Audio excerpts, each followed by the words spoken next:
I'm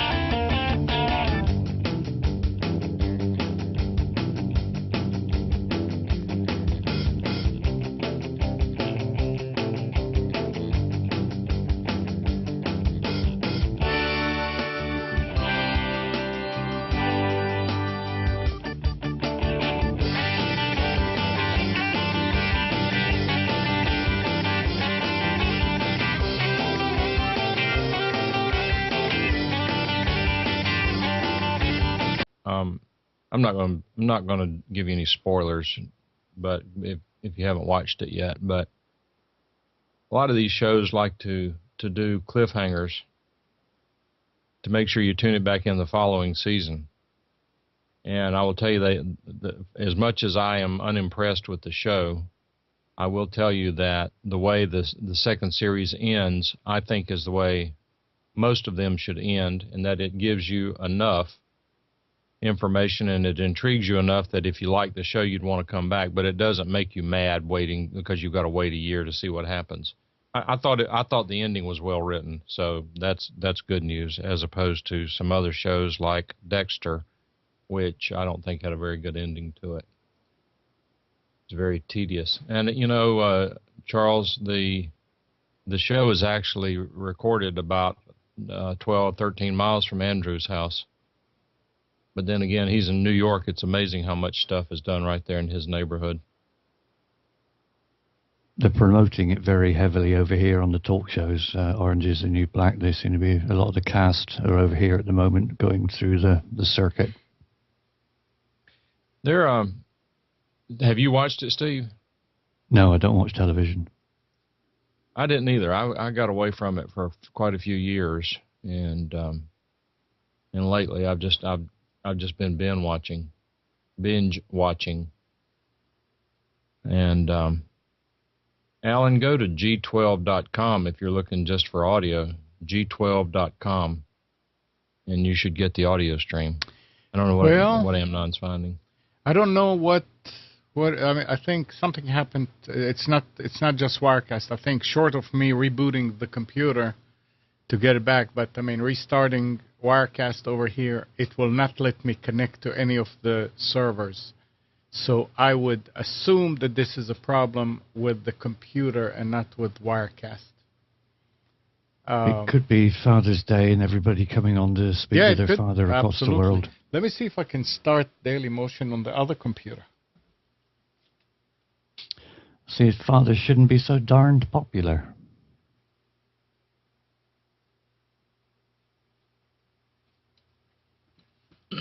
It connected on the other computer, but it's going to be, like you say, softer.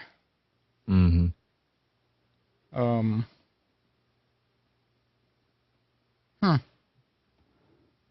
Well, as long as Roger was trying to call in, Amnon, if you're sorted and back now. Yeah.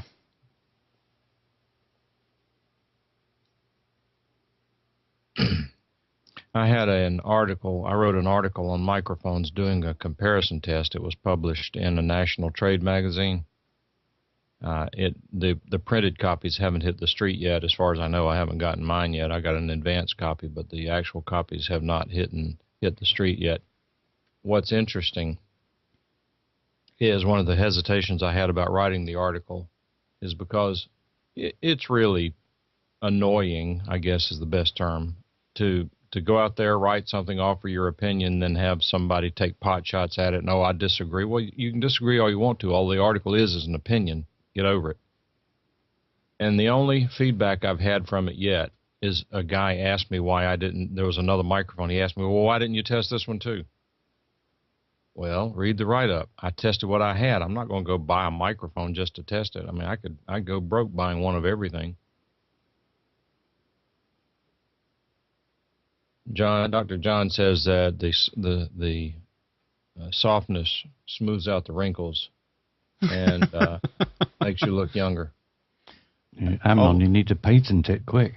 Patent Yeah, it. I'm sorry. always look for the silver lining. Yeah, this is weird, but I'm not going to worry about it. There's nothing I can Let do. it roll. Nothing I can do about that at this point. I don't All right, think. are you ready for Roger to call in? Yeah. Okay. All right, Roger, go for it.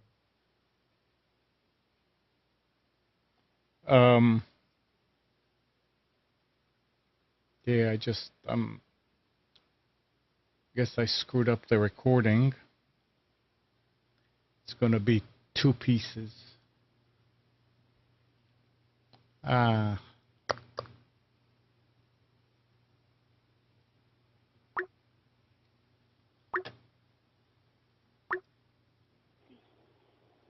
Hey, Roger.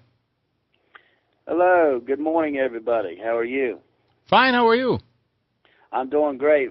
First off, I want to say I apologize. I was trying to call in to comment in regards to the image issue that you were having there, and I was going to say that I thought maybe it might have been something in regards to the way it was originally put on there. I don't know if, not to criticize your work by no means.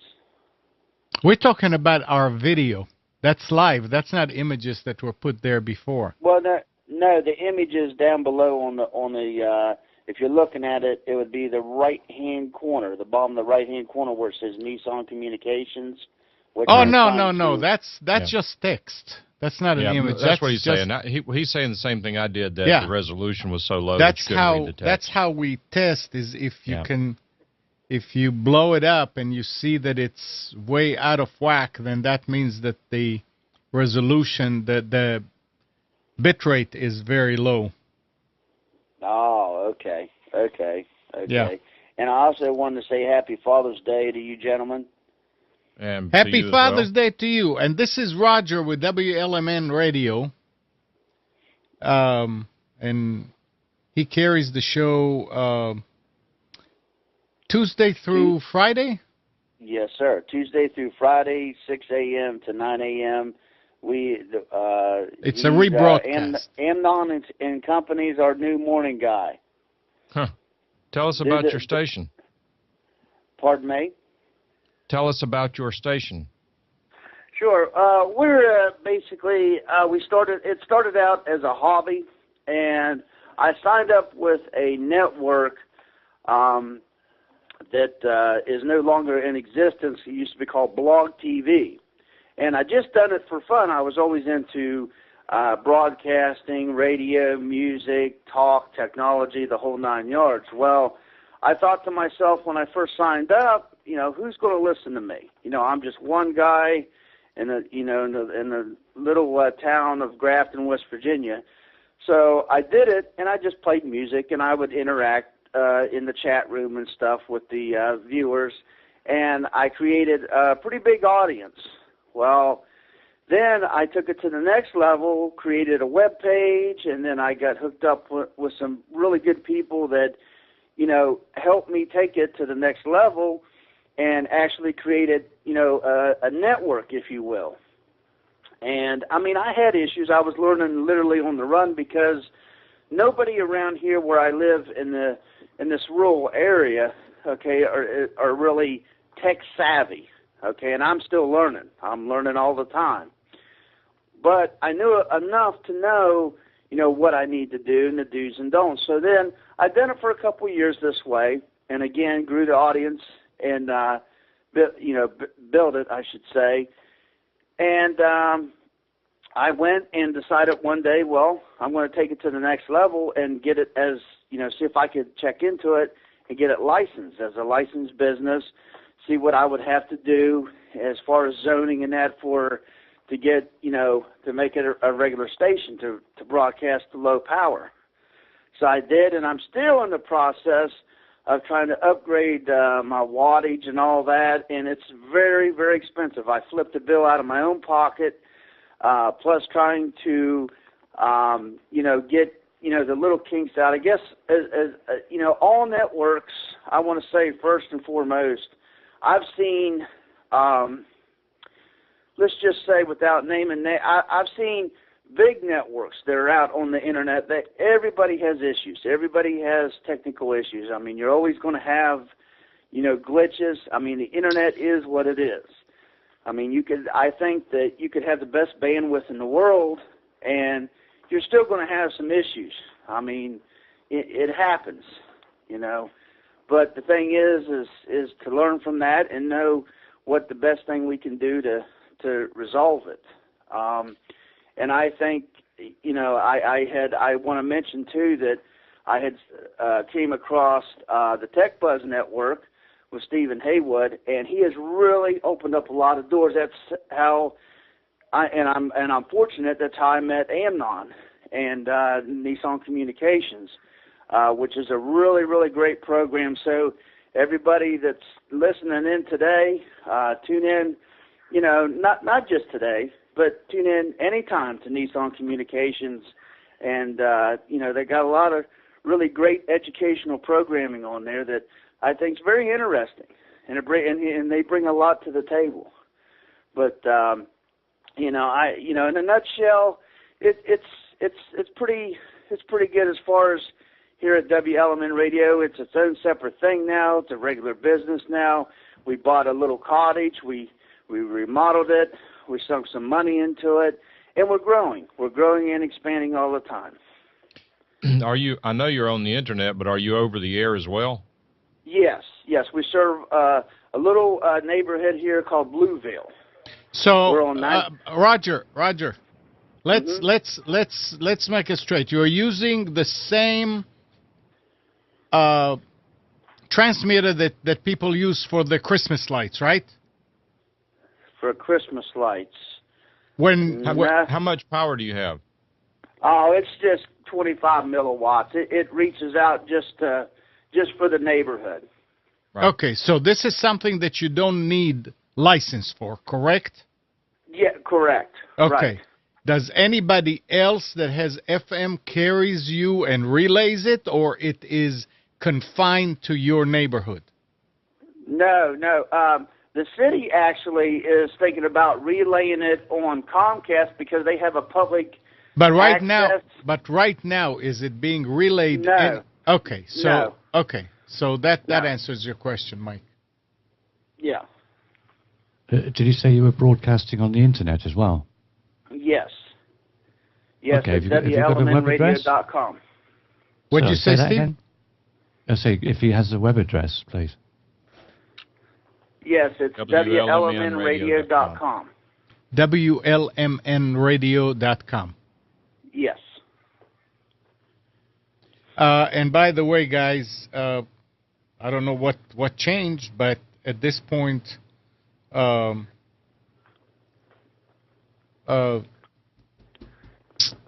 Daily Motion is allowing me to connect, but it's still low resolution somehow. It could be an issue on their side. Even in 480. That's interesting.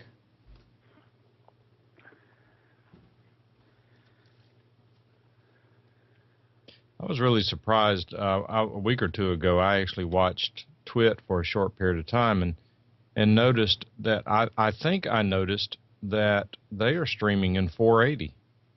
Is that correct?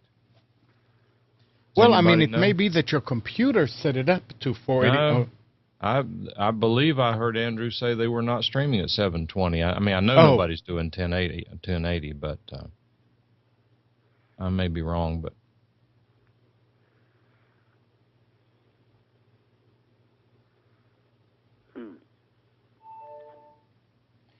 Okay. Now that I switched off the other one and left only this one, if you refresh on Daily Motion, it is clear. I have no idea what that is. Well, let's see what happens. Yeah, I blow it up and it's... Yeah, V21. Did you try it? I'm working on it, getting through the ads. It's still, oh, wait a minute. Still 380. Yeah, it is 380. Over here, too, it will not let me go above, but you can read, if you blow the screen up, you can read the bottom very nice. Okay, well, it is better. If you click on the 380 at the top and then go to source, it is better now. Source means it's going to send. I can't even do source. It just has auto for me. Mine has source, and then I have to click on the 380. Then the source pops up in the middle. Then you have to click on the source, the word source in the middle. Yeah, and then it cleared up. That actually shows it to you. Where, regardless of your bandwidth, it's going to show it to you in the bit rate that I'm sending it to them. Correct, and that's what I wanted. So if you do that, that's clearer. Yeah, like Jeff says, Daily Motion is now very clear video on the source. All right, they are the Daily Motion. Anyway, Steve, did you have any questions for Roger? No, because the costing in England is way too prohibitive, unfortunately. It was always an ambition of mine, as I typed in the chat there, to do something similar from what Roger is saying that he's done. But the costing over here with licensing and things, it's just an astronomical price. It's ridiculous.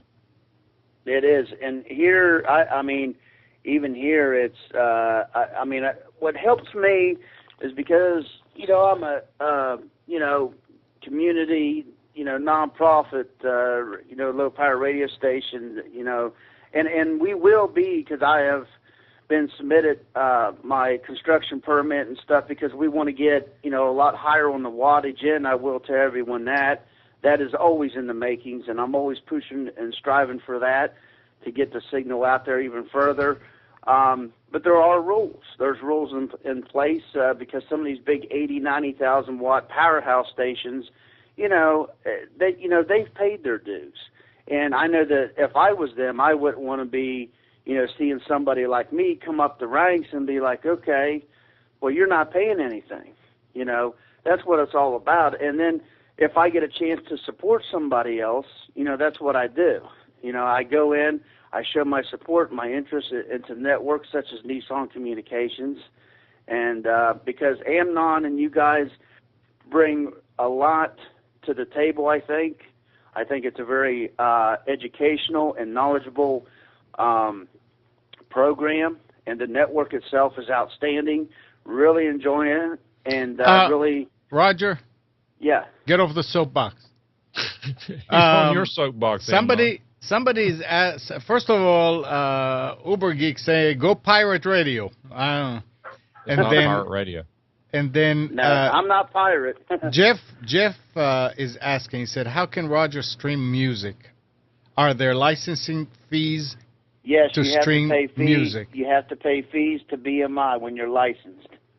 Really, I think even being unlicensed, when you're unlicensed, I don't, because when I first started out, because I didn't know, nobody said nothing to me, and I played music and talked and stuff, when I done it just as a hobby.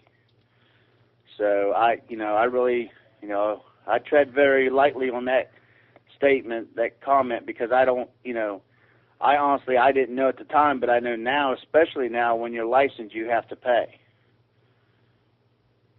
Yeah, that's the figures that I'm saying are prohibitive, certainly here in England. I don't know, they may be different in America, but over here they're astronomical. They're just ridiculous. Yeah, unfortunately there are royalty fees that you do have to pay. What is desperately needed, and I've said this for years, is an internet license as a hobbyist license that they would allow you to, say, have $100 a year to have a hobbyist broadcast license for podcasters that are able just to play music. If they brought something like that in, they would sell literally hundreds of thousands and thousands of them, because people want to be able to play music, and think of the revenue that would come in from that for a reasonably priced license. Yeah, if it would only be that way, and I totally agree with you. They should have some kind of a package deal set up that way, I think. Well, to some extent, they do have that. If you go, for people who are interested in streaming music, and this is U.S., I don't know if they know anything at all about the U.K., Steve, but the go-to source for streaming is a guy named Marvin at streamlicensing.com. And what he has done is see, part of the problem with licensing music is that the publishers, the BMI and the ASCAPs, the what are called PROs, or performing rights organizations, they're not interested in small dollars. They just don't want to mess with small deals. And somehow, some way, Marvin has found a way to actually pool licenses, and I think he ends up doing the amount of work for less money. In essence, you can get stream licenses from Roger for much less than you can get them by going directly to the performing rights organizations. The problem with streaming music is that it is required that you report the songs you play. If you are listening to someone stream, you will notice, and in fact, I'm even looking at Roger's stream now, and it says now playing The Persuaders, Thin Line Between Love and Hat. And that it has to be, the title and artist have to be reported, because that's how the royalty companies know how to distribute the money that they receive from the outlets that are streaming their music. And to do that, you've got to have the right software to do it. You can't just, well, I don't say can't, but it's difficult to just turn on your computer and start playing the music you want to listen to at the moment, unless you have software that will capture the title and the artist and report that periodically, as you are required to do, to the streaming entity. And so what I would suggest that you do if you want to stream music is get in touch with Marvin at streamlicensing.com. He's a very helpful guy, and he even provides, not for free, I mean, he sells the service, but he can even provide the bandwidth that you need, the software that you need, the instructions that you need to make sure that you're totally compliant with the music licensing requirements. Now, having said all that, the way licensing works is you pay by the listener, technically. No one tracks it by the single listener. It might be that you have a certain number of listener hours per month or whatever. I forget what the measure is. But what happens is that you can play a certain amount of music to a certain number of people. And after that, I'm not sure how it blocks it or how it doesn't know or what happens. But for people who don't anticipate to have an extremely large audience, it appears to be somewhat affordable. The problem is that the first step is not free. You have to put some money on the table to be able to stream, and then there's a monthly charge. You have to have the right software. You have to understand the technical challenges of streaming. You have to have the bandwidth. I don't believe that anyone who streams music on Mixlr is legal. I don't know how anyone could be legal, because Mixlr has no way of reporting the artist and title of the songs. Now, I could be wrong about that, and they are based in the UK, and maybe the music companies are really not that concerned about it, but it can be done if you want to do it. Pal Talk is similar, isn't it? There's music channels there. I don't know how they get away with that. Actually, Pal Talk is licensed through Shoutcast. Oh, okay. They actually have, and that's another option. I forget. There are several out there. It's not just Marvin. He's just one who happens to endure and cater to small broadcasters. He's not annoyed with $20 a month subscriptions. Wow, that's pretty good versus a grand plus, Well, that's what we're looking at over here, is about £1,000. Yeah, well, it depends, Roger. It depends on how many people are actually consuming your content. If you're paying for more than you're using, then you should talk to Marvin. If Marvin's charges would add up on a per listener basis to be more than what you're paying, then what you're paying is a better deal. It all depends on how many people are consuming your content. Right. My biggest demographic and my listeners that I get are normally like, I really can't honestly say now, but I know that since I brought Nissan Communications on board, they're tuning in. It's a new program. They're tuning in. They're liking it. I'm getting pretty good feedback, and and I really turned them on to the site and stuff. But we'll see how that goes. Now, because I haven't had a morning show. I've never had anything, but and now the Tech Buzz. Now, when Stephen Haywood's on there, in the evening, 5:30, 6, and 7 o'clock, all through the week. I mean, I'm booming, because he's providing a really good content, such as Nissan Communications, but and then I got some pre-recorded podcasting programs that are offered by the state of West Virginia, such as I think that's Amateur Radio Newsline that they send me, and then of course Claire Blair, the Low Power Hour, which airs, and I'm signed with him. Of course, that's Part 15. That's basically, in a nutshell, what I am is Part 15. It's a license to be unlicensed, I guess you could say, in a manner of speaking. But those are the time frames, in the evening, and then it's starting to pick up in the morning. So we'll see how Nissan Communications goes now. All right.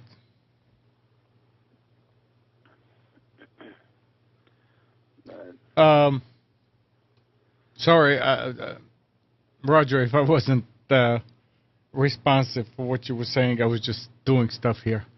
That's okay. That's okay. All right. I just guess what I'm trying to say, Amnon, is you all are doing a really, really good job. Thank you.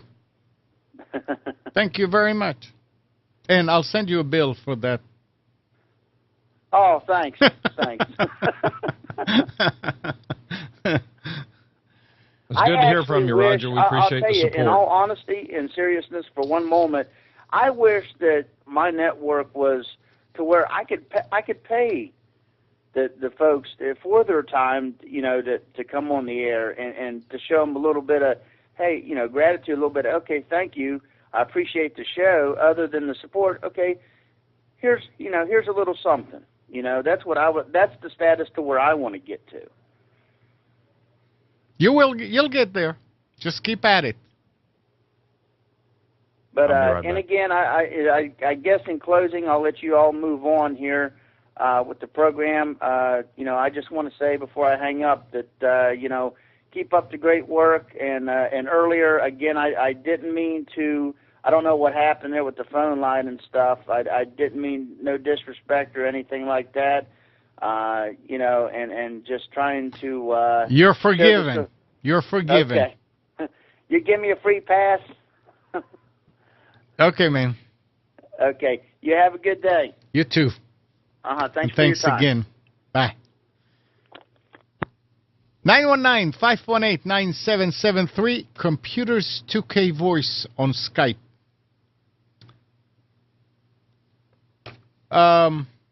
This is a little bit disturbing here.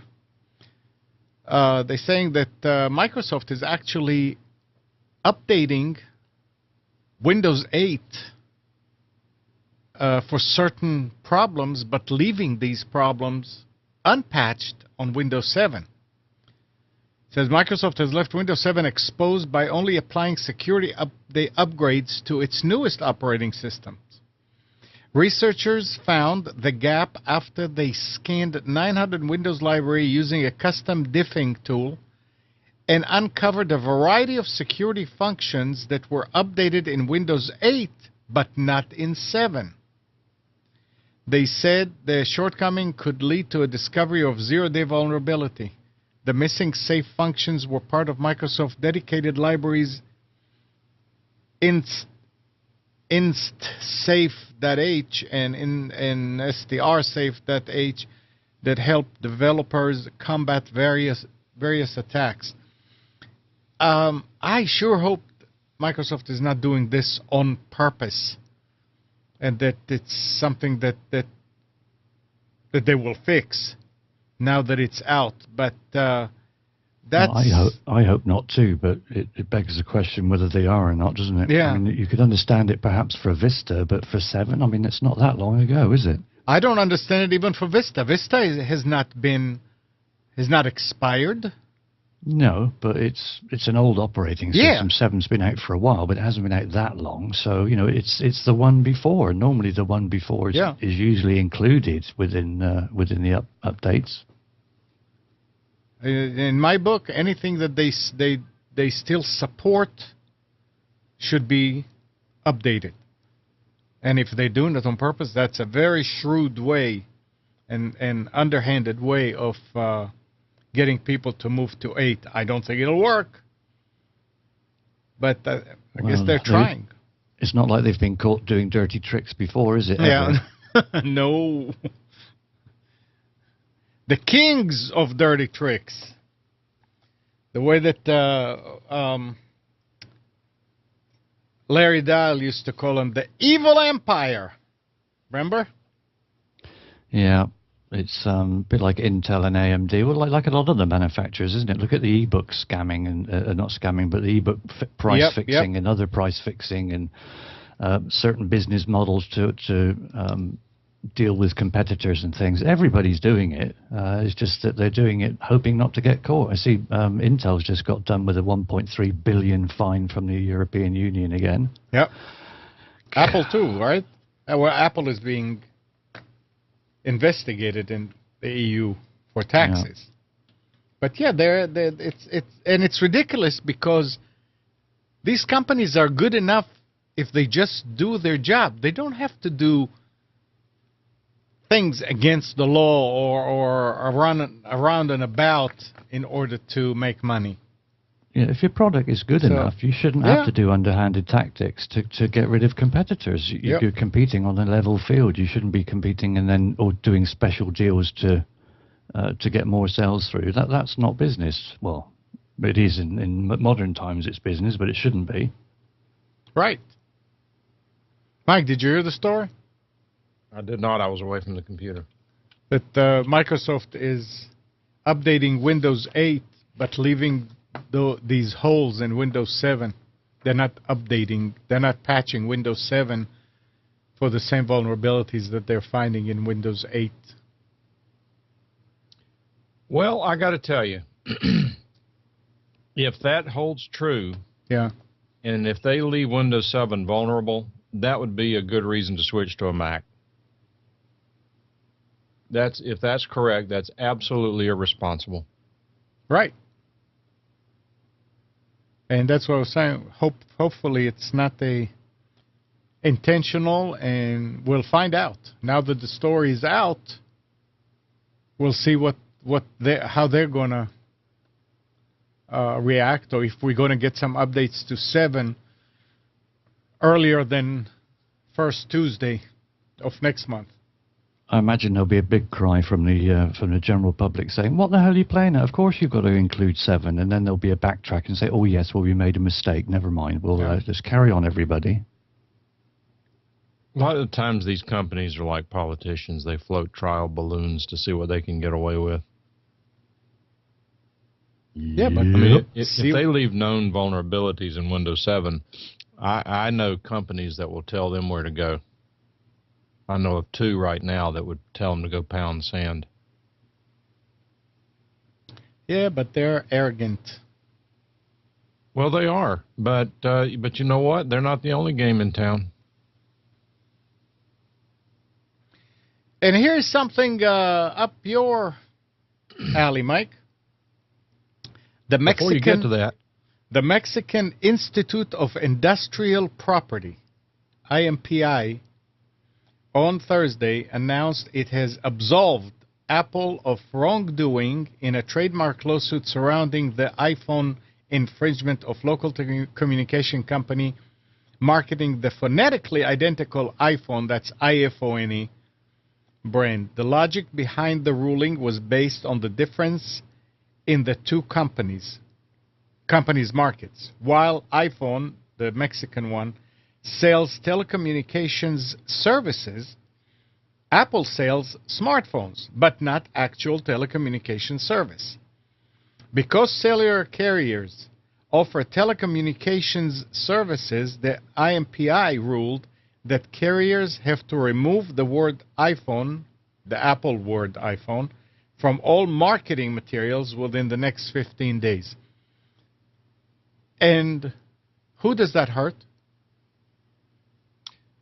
Who has to remove iPhone? The Mexican company? The Mexican company has to remove the word iPhone with IPHONE because they are IFONE.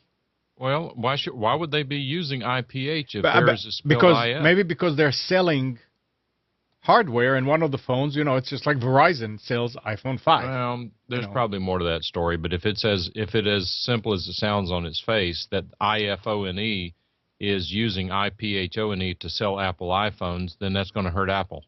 Right. That's the way I rate it. Yeah, I don't see them overly concerned about it. Who? Apple? Yeah. Well, I mean, they're not concerned. Apparently, not concerned about the loss of sales.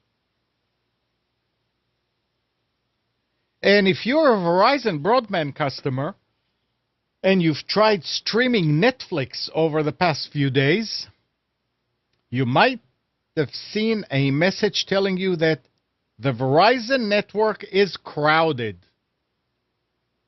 and that your stream is being modified as a result. Verizon isn't taking this lying down, saying that there's no proof Verizon is responsible for Netflix issues and is threatening to sue over the warnings.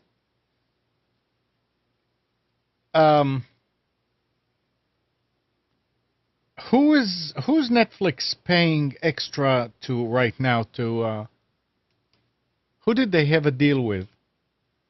Was it Verizon or Comcast or somebody? I don't know.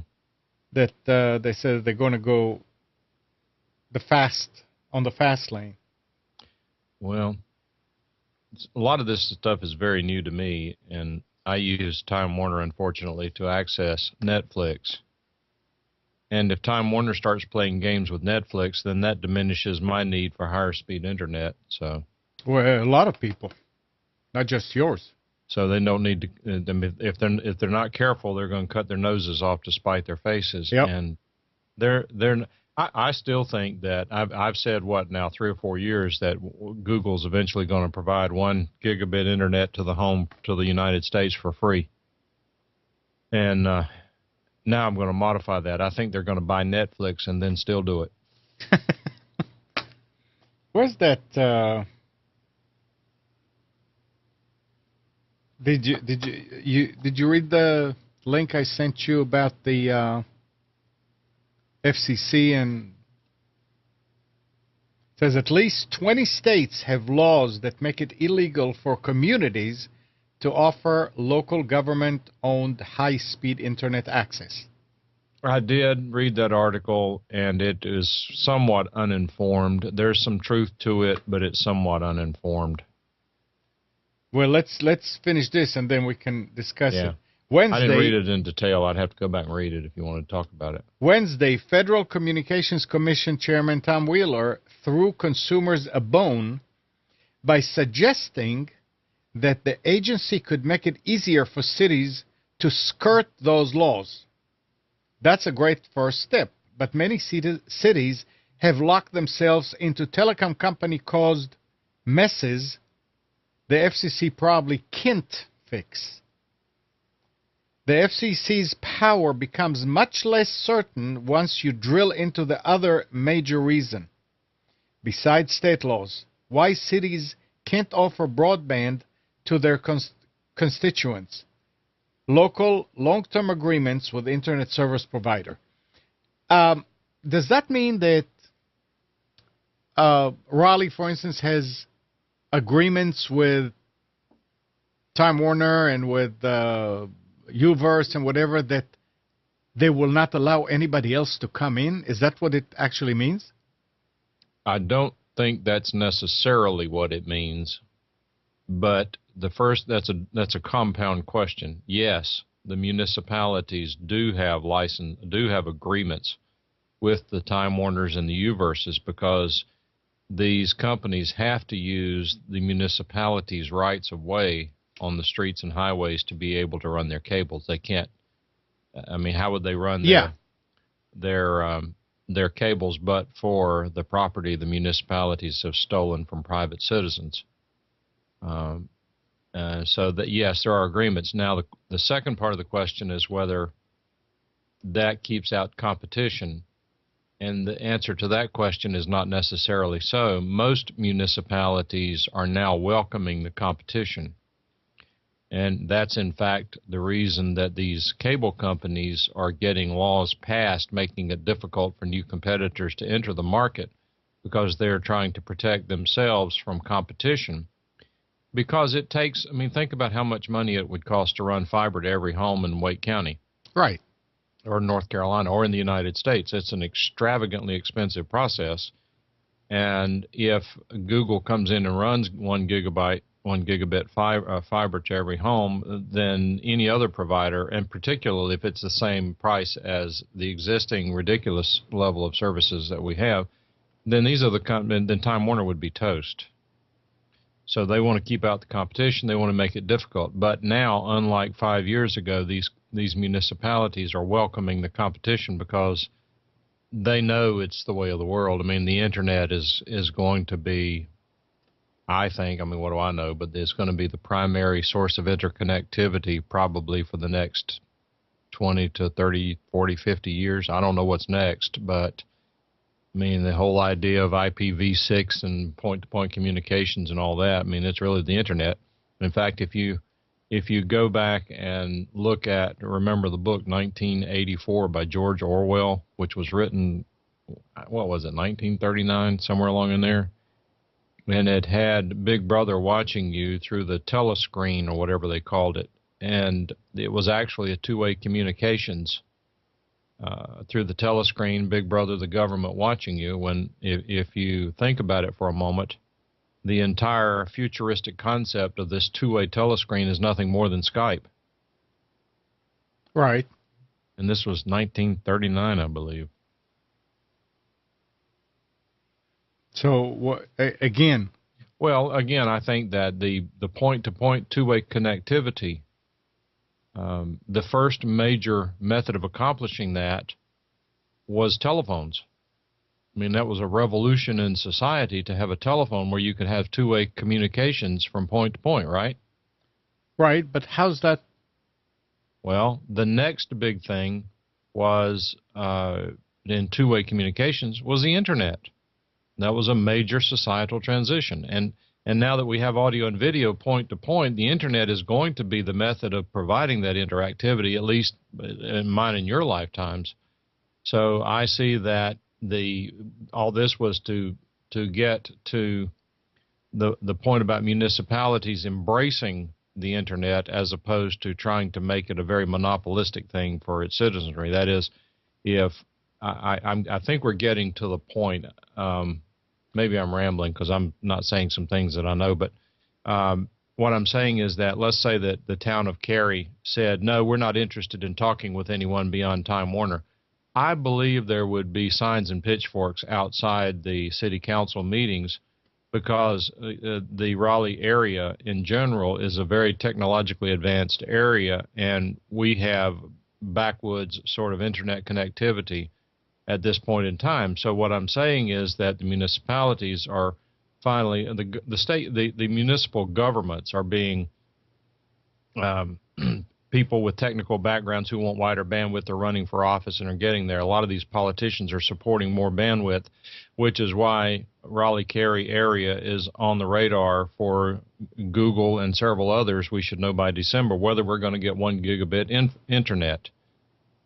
But all that's to say that do these agreements make it a monopoly? And even though it may seem like it has that effect, I don't think so. I think that it's really the agreements are for the use of the right-of-way, and the municipalities are supposed to be somewhat agnostic about who has access through their right-of-ways so long as the same deal is provided to everyone. I mean, the editorial part of this whole thing, Amnon, is that whenever it was not Time Warner, but whenever these cable companies first came to these communities, they had real sweetheart deals with the communities because communities wanted to be able to provide cable TV to its residents. So these royalties and contracts for the rights of way to be able to provide the services. I mean, right now, if the municipalities provided that same sweetheart deal to Google, the competing companies would be suing, they'd be whining, screaming, crying, kicking their feet, gnashing their teeth. So that is the old concept of once your horse gets out, then you close the barn door. And that's kind of what they've done. But at this point, the municipality cannot offer anything to any of the competitors, right? No, they can. If Google comes in and says, we want to build a 1 gigabit network in Raleigh area, every single municipality would agree to it immediately, in my opinion. Okay, so as long as they don't give them a penny of we don't want you, the municipality, to kick in money to help us build out the infrastructure. No, I mean, as the competitors could not do anything, and it's not going to. Right now, the law says that Raleigh cannot help Google to come in. Correct. Here. Nobody, no municipality in North Carolina can help. Right. So if Google comes in and say we're going to do it on our own, nobody can say a word. Well, no, they can, but they're not going to. They do have the right to say no, but it would not be in their best interest to do so.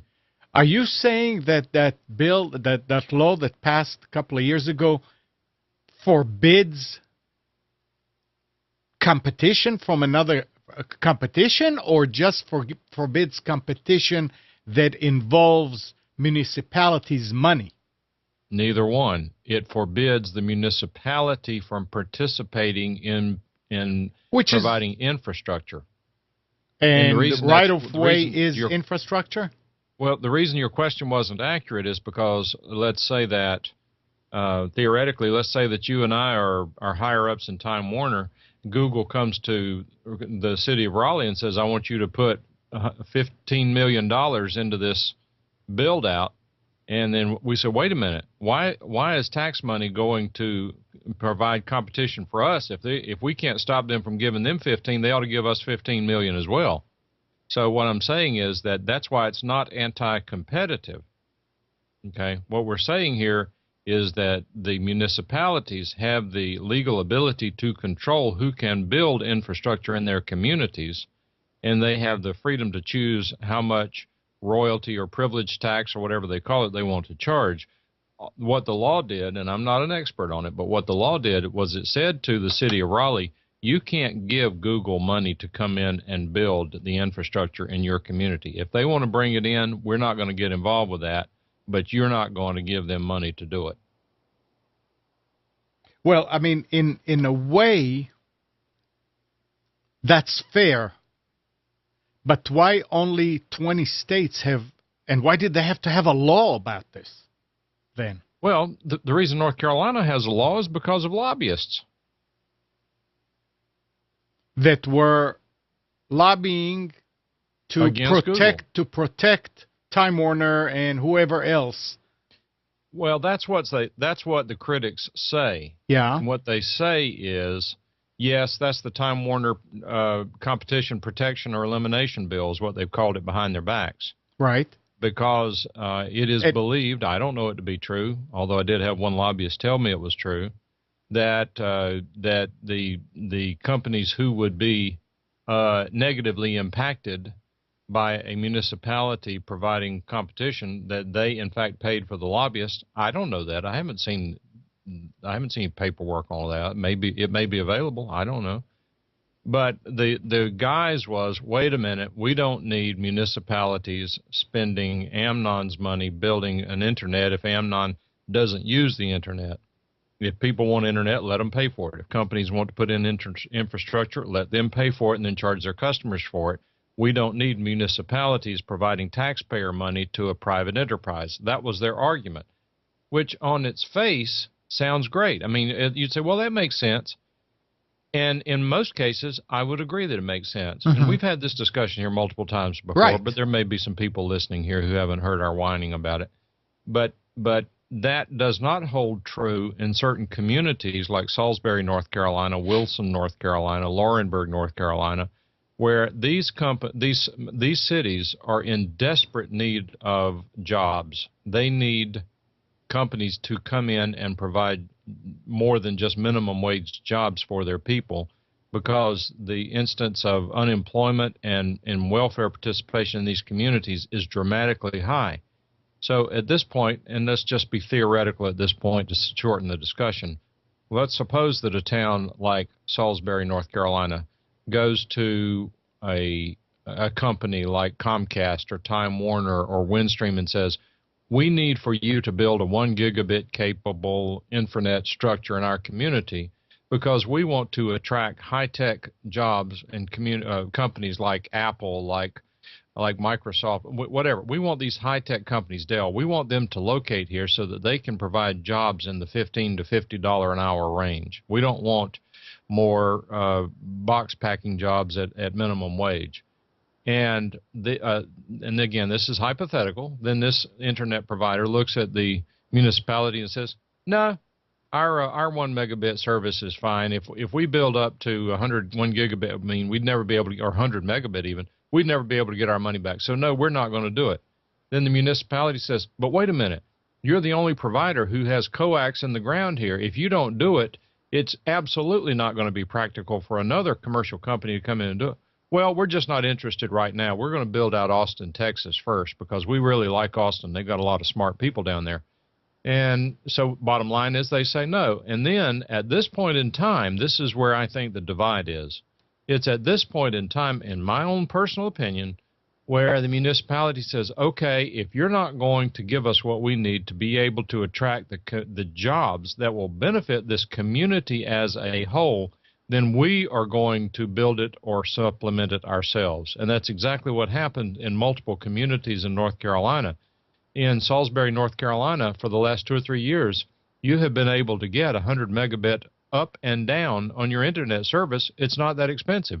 They've got the same thing in Wilson, North Carolina. I think I was told that they've got 1 gigabit up and down in Wilson, but I'm not sure about that. Not yet, no. And is that true or not? No. Yeah, you say yes, no? No, it's not. Okay. Not yet. But they do have 100. Yes. All right, which in my opinion is, at this point, is all anybody needs. Right. For probably the next few years, and I can talk about that as a separate issue. But all that being said, whenever the ability to provide high-speed internet service to a community so dramatically impacts community development, I think the private versus public divide sort of becomes very fuzzy. And yes, so anyway, the way I try not to be a hypocrite about my opinion, because I don't think government should be competing with private enterprise. But that being the case, I think that to support private business, I think I would have favored a law that says a community must solicit a proposal from a private entity before getting involved. I could support that. I don't need the government playing funny business with money and getting into sweetheart deals with companies for whatever reason. I certainly would not have opposed, if it were even necessary, a law that says, Salisbury, you must approach your local cable company or whatever. You must approach 10 companies for an RFP to build in your community. If none of them chooses to do so within a reasonable period of time, then you are able to go out and build your own infrastructure. That would be fine, because the idea, again, and this is political, and the idea is that let's suppose that you and I live in Salisbury, North Carolina, and we want high-speed internet or for the community as a whole, but you and I individually, we don't want to pay for high-speed internet because we don't use it. We might use a dial-up account to check email, and yet our taxes are going to go to build an internet infrastructure that we really don't care anything about. Well, the option there is that if your local politicians do something you don't like, you vote them out. You don't need Raleigh and Washington to protect you from yourself. You need to vote them out. You can go down to your local town council, city council meeting and look the guy in the face and say, look, I'm on fixed income. My taxes are important. I'm not interested in paying a bunch of taxes for you to bring in internet service. And then the local politician, can look you in the eye and say, oh, but Mr. Nissan, let me at least offer our position on this and see if you might reconsider. If we're going to, do you drive a car, Mr. Nissan? Yes, I do. Do you like good roads? Oh, of course I do. Do you have a nice car? I do. Do you like to avoid having potholes in the roads? Well, of course I do. That's a stupid question. Well, here's the problem. It takes a lot of money for us to be able to maintain those roads and these facilities that are exclusively within the dominion of the municipality.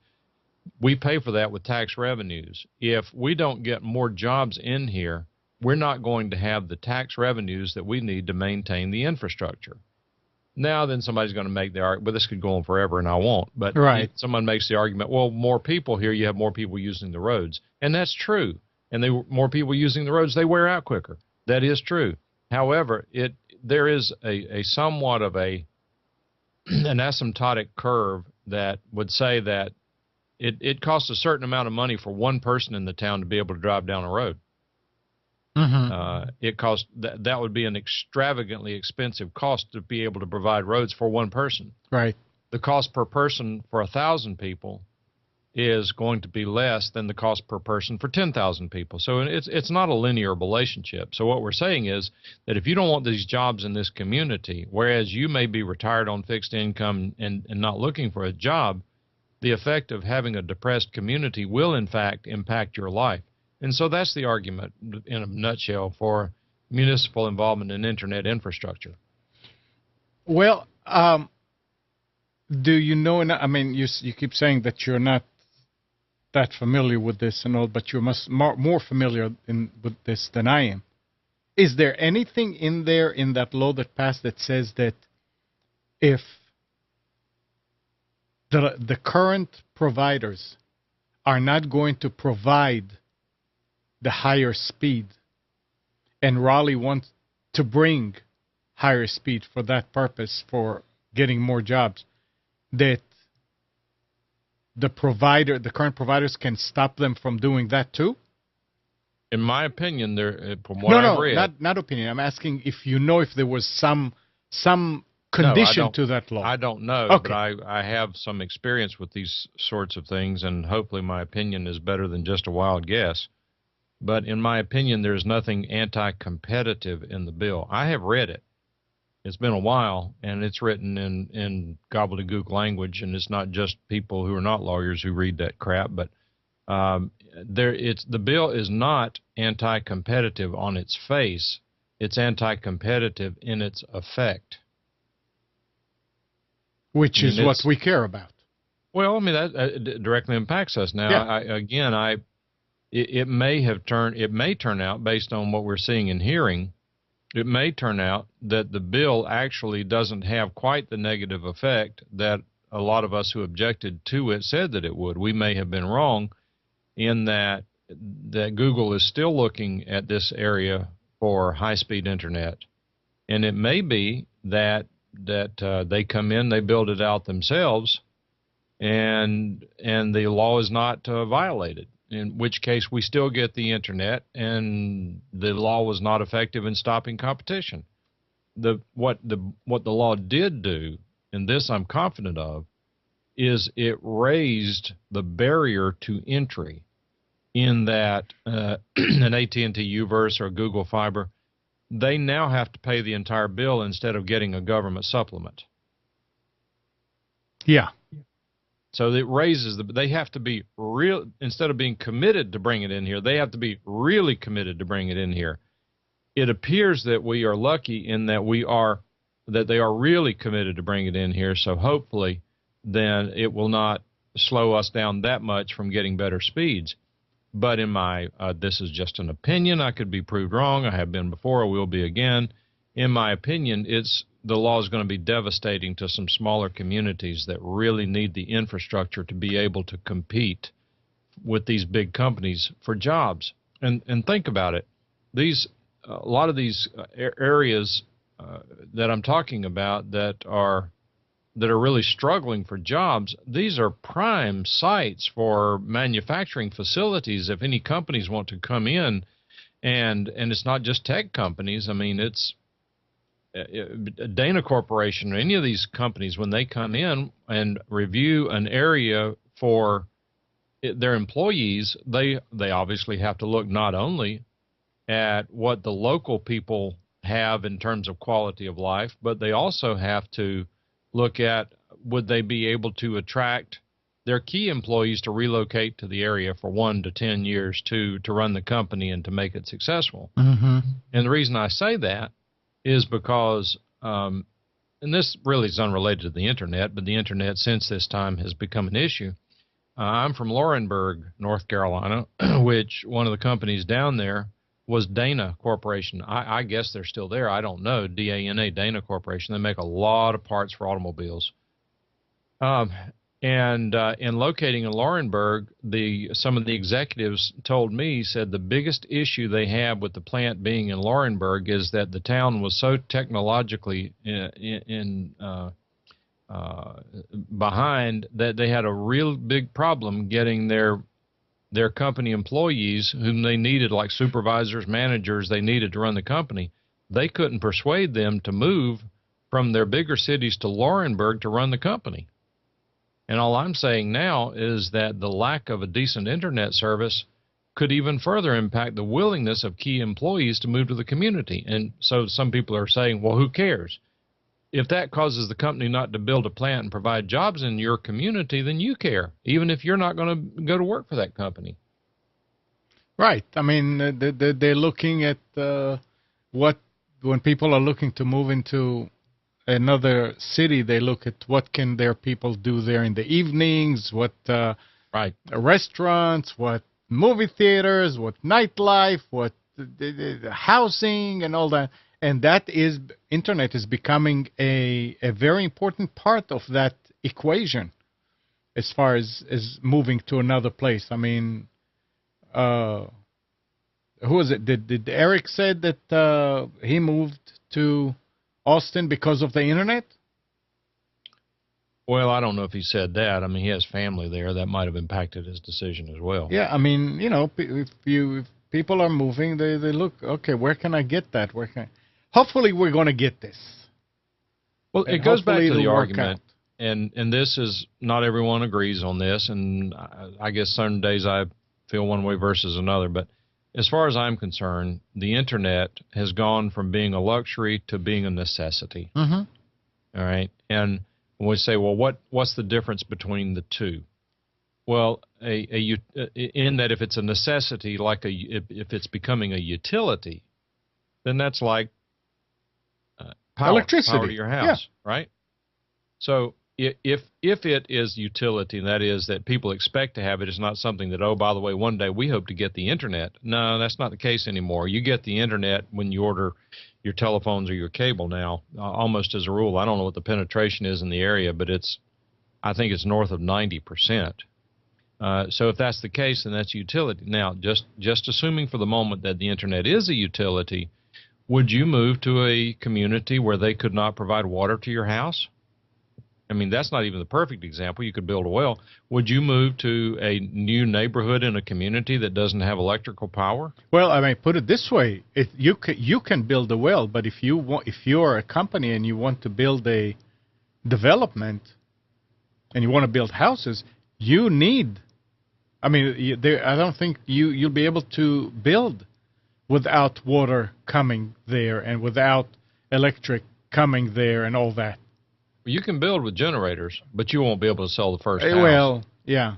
I mean, it's a silly question. I think there's something about the permits that you have to have this and that before you can start building or something. It's a silly hypothetical. So yeah, it is. But let me ask you this now. That's an interesting point. What happens if there's another power company who comes to the area and said, we want to provide Raleigh with power. We're going to charge half of what Duke Energy is doing. Can they do it, or I doubt it. I'm not talking about financially. Can they accomplish it? I mean, will anybody be able to stop them? I don't know the answer to the question, but I will tell you what I think.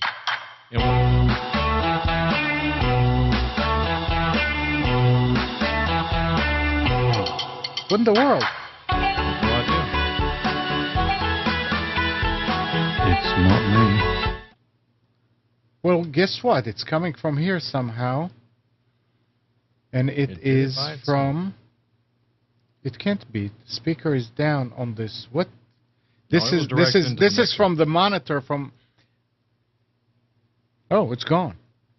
It's I'm monitoring Daily Motion on the same machine that Computers2know voiced, and when I lowered it, it went away. But I've got the speaker turned off. That's interesting. Something obviously did it. Did it by itself? Yeah. To answer your Anyway, question, yeah. that, and I don't know the answer, but this is what my best guess is, that no, another company would not be able to provide electric utility for the simple reason that the utility rates are regulated. Internet services are not regulated, but the power services are regulated. And in my opinion, the powers that be would say that what's the benefit of having another company, because we would control their rates as well. They're not going to be able to come in and provide it at a lower rate, and therefore there's no reason to provide another company. So they will. Okay, I see. Now, if a company, if Tennessee Valley Authority came in and said, wait a minute, we've got this great ability to provide service to citizens at half the price that Duke Power's charging, might that company be able to get the franchise away from Duke Power?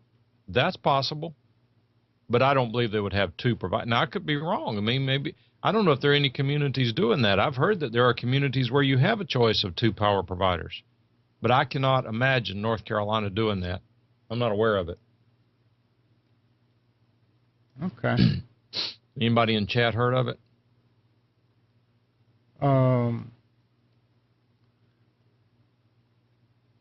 I don't know, but did you read in the chat that Gary's saying that the mayor is trying to lease, to make money by licensing IPs? Who is Nancy McFarland, the mayor of Raleigh? Yeah. I don't keep up with anything she says. I have no clue. I mean, the part about make money, I'm sure that clicks. I believe that. They're after all the money they can get.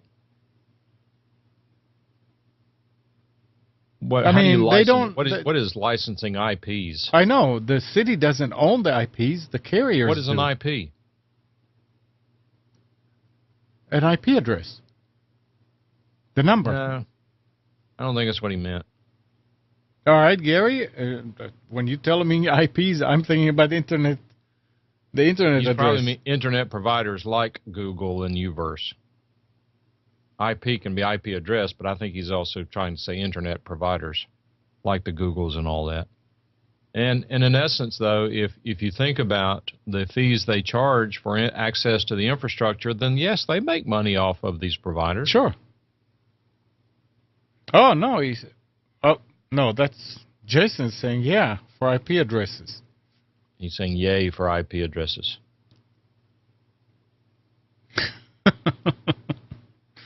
That's a Linux reaction, I guess. Yeah, internet providers, that's what I thought. Okay. Well, they would make money. I mean, again, if they're getting out, I don't know. What do you mean? I'm paying licenses to be an ISP. What's new about that? You're paying what? License. I mean, business license. Right, but that could be any kind of business. That's not peculiar to you being an ISP. Actually, that's what, on it. It has that. Right, but if you were a car wash, you'd probably be paying the same thing. I don't know. Never was once. I have no idea.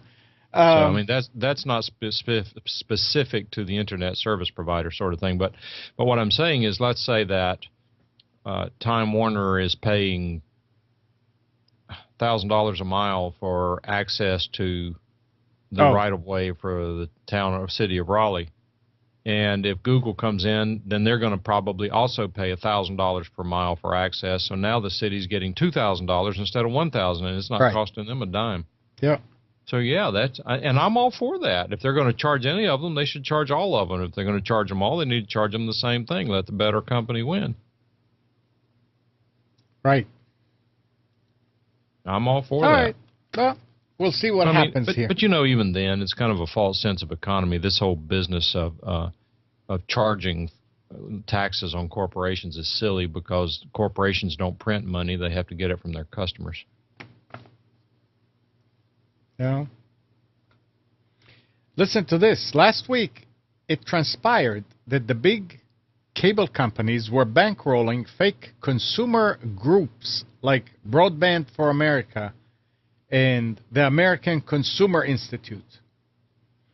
These independent consumer advocacy groups are in truth nothing of a sort and instead represent the interest of its benefactors in the fight against net neutrality. If that wasn't bad enough, Vice is now reporting that several of the real community groups and an Ohio bed and breakfast that were signed up as supporters of Broadband for America were either duped into joining or were signed up to the cause without their consent or knowledge. So they got people to think that they are doing stuff for the consumers, for net neutrality, and actually these guys were trying to do what's right for the carriers. Isn't that something? No. Is somebody going to get sued here? You mean there was some misrepresentation going on here? You mean somebody didn't tell the truth? To say the least. Golly. Let's see, Net Neutrality, Affordable Care Act. Let me think about that a minute. Let me see if there's any connection between mislabeled legislative names and mislabeled legislation.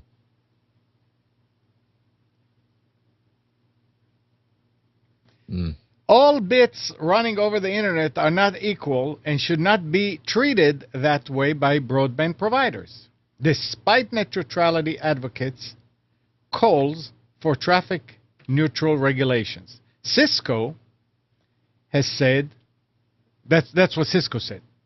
Some web-based applications, including rapidly growing video services, home health monitoring, and public safety apps, will demand priority access to the network, while others, like most web browsing and email, may live with slight delays, said Jeff Campbell, Cisco's Vice President for Government and Community Relations. Different bits do matter differently. We need to ensure that we have a system that allows this to occur. So here is Cisco saying that some traffic is more important than other. I would say if you have important traffic, then build your own road. If you want to make sure that you are getting to work every day, then build your own road. Don't use public roads because there could be an accident.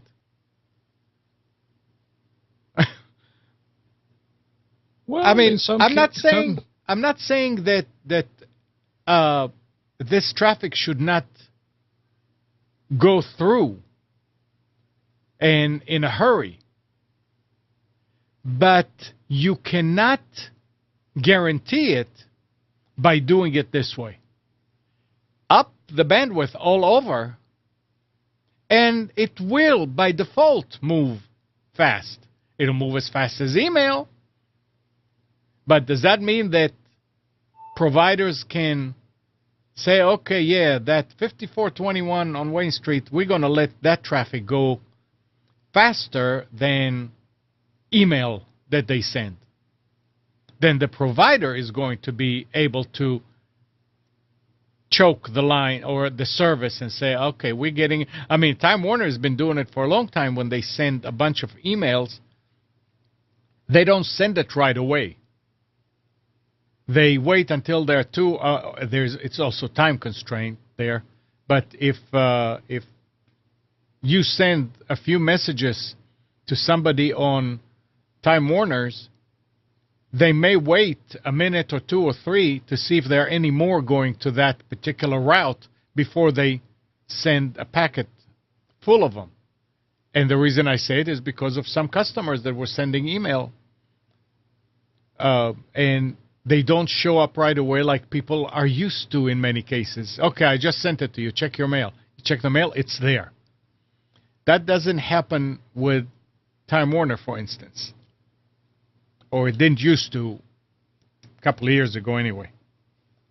So do you think that they should have priorities on certain type of internet traffic, Mike? I'm not sure. Okay. I mean, if it's a limited resource, you have to prioritize certain things, but does that mean that my priority and your priority are going to be the same thing? To you, you're going to be priority. Your stuff is priority for you, and my stuff is priority. Well, that's the problem. Me. I mean, whose priority? That's the problem with prioritizing. That's the problem with government-run healthcare. That your priority for a cancer operation might not be the same priority as a politician's for a toothache, but the politician's going to get his toothache addressed before you're going to get your cancer surgery. Well, your job is priority for you. My job is priority for me. And if we both have to get up in the morning and get on the road, and we take our chances of getting there in time or be late, it's not up to us.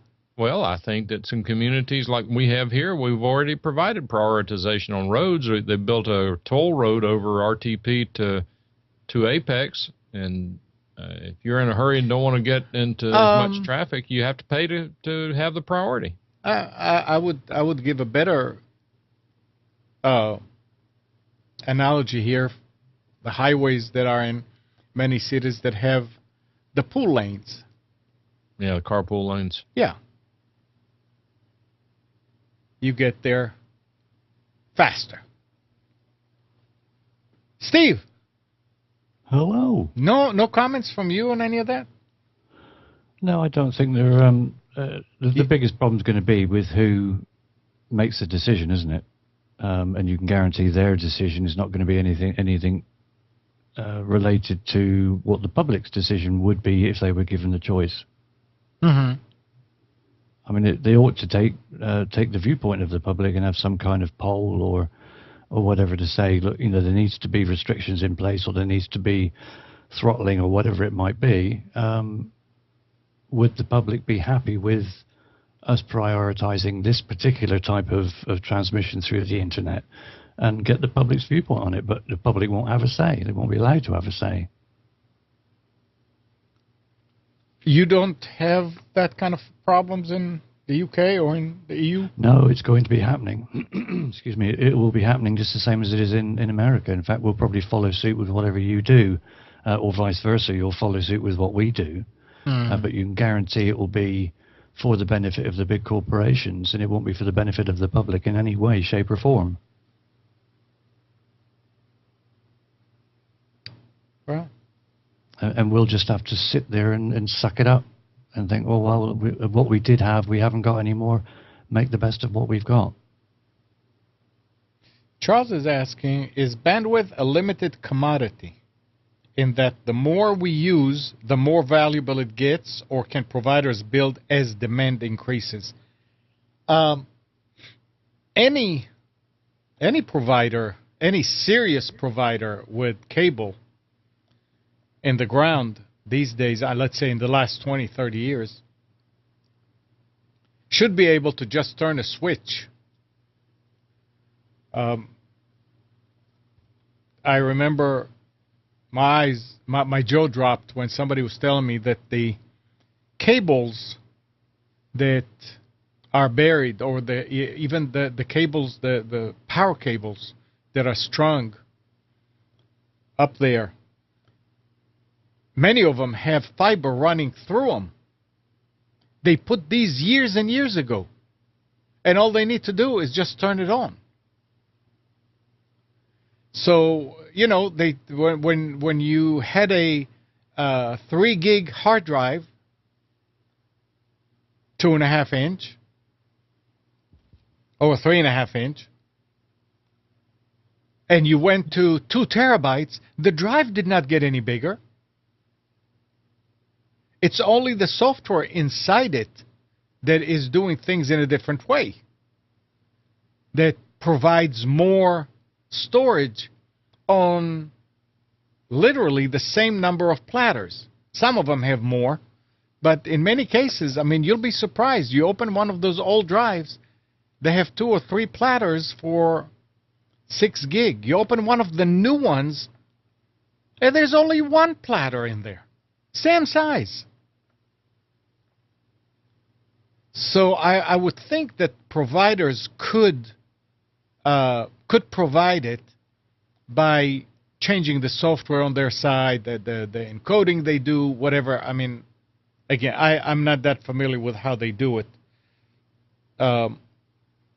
When we got to the point where our neighborhood was saturated with Time Warner, and in the evening the speed will go down, what Time Warner did is they upped the bandwidth to the node here.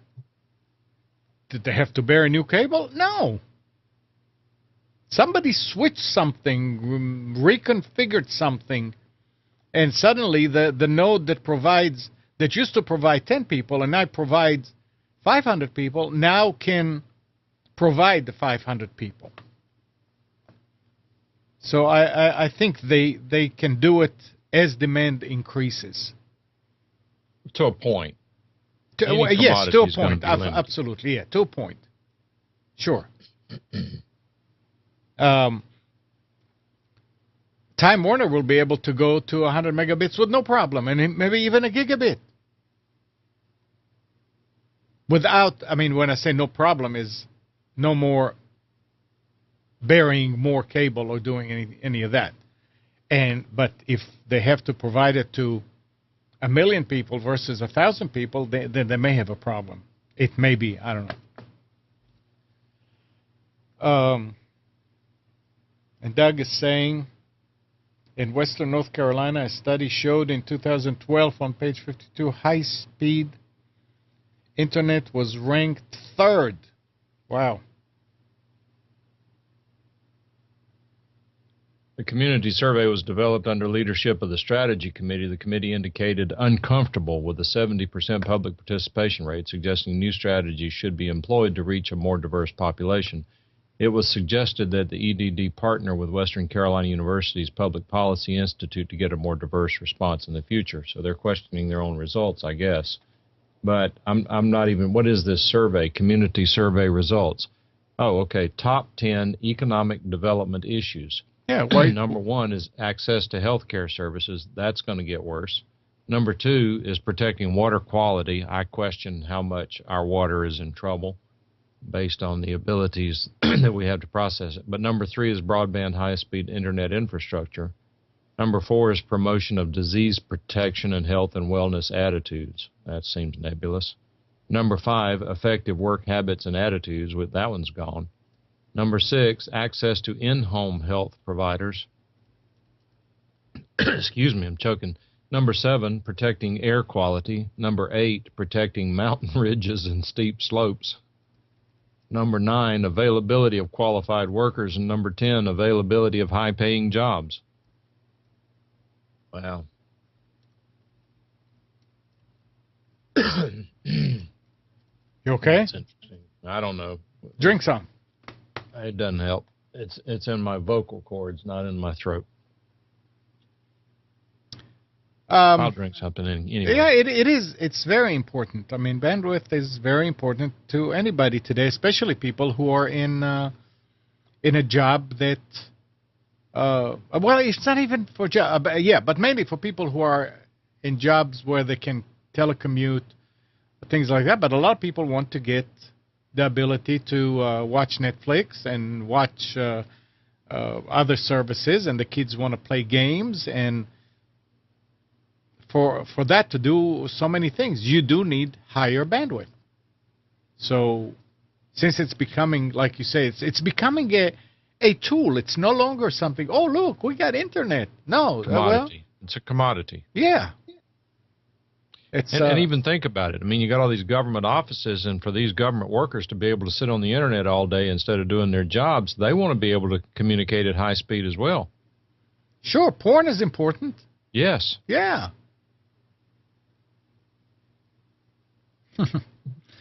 So maybe Now, they need to come up with a system where they can only provide high speed from 9 to 5 or 10 to 3, so when the government's at work, they can have high speed internet.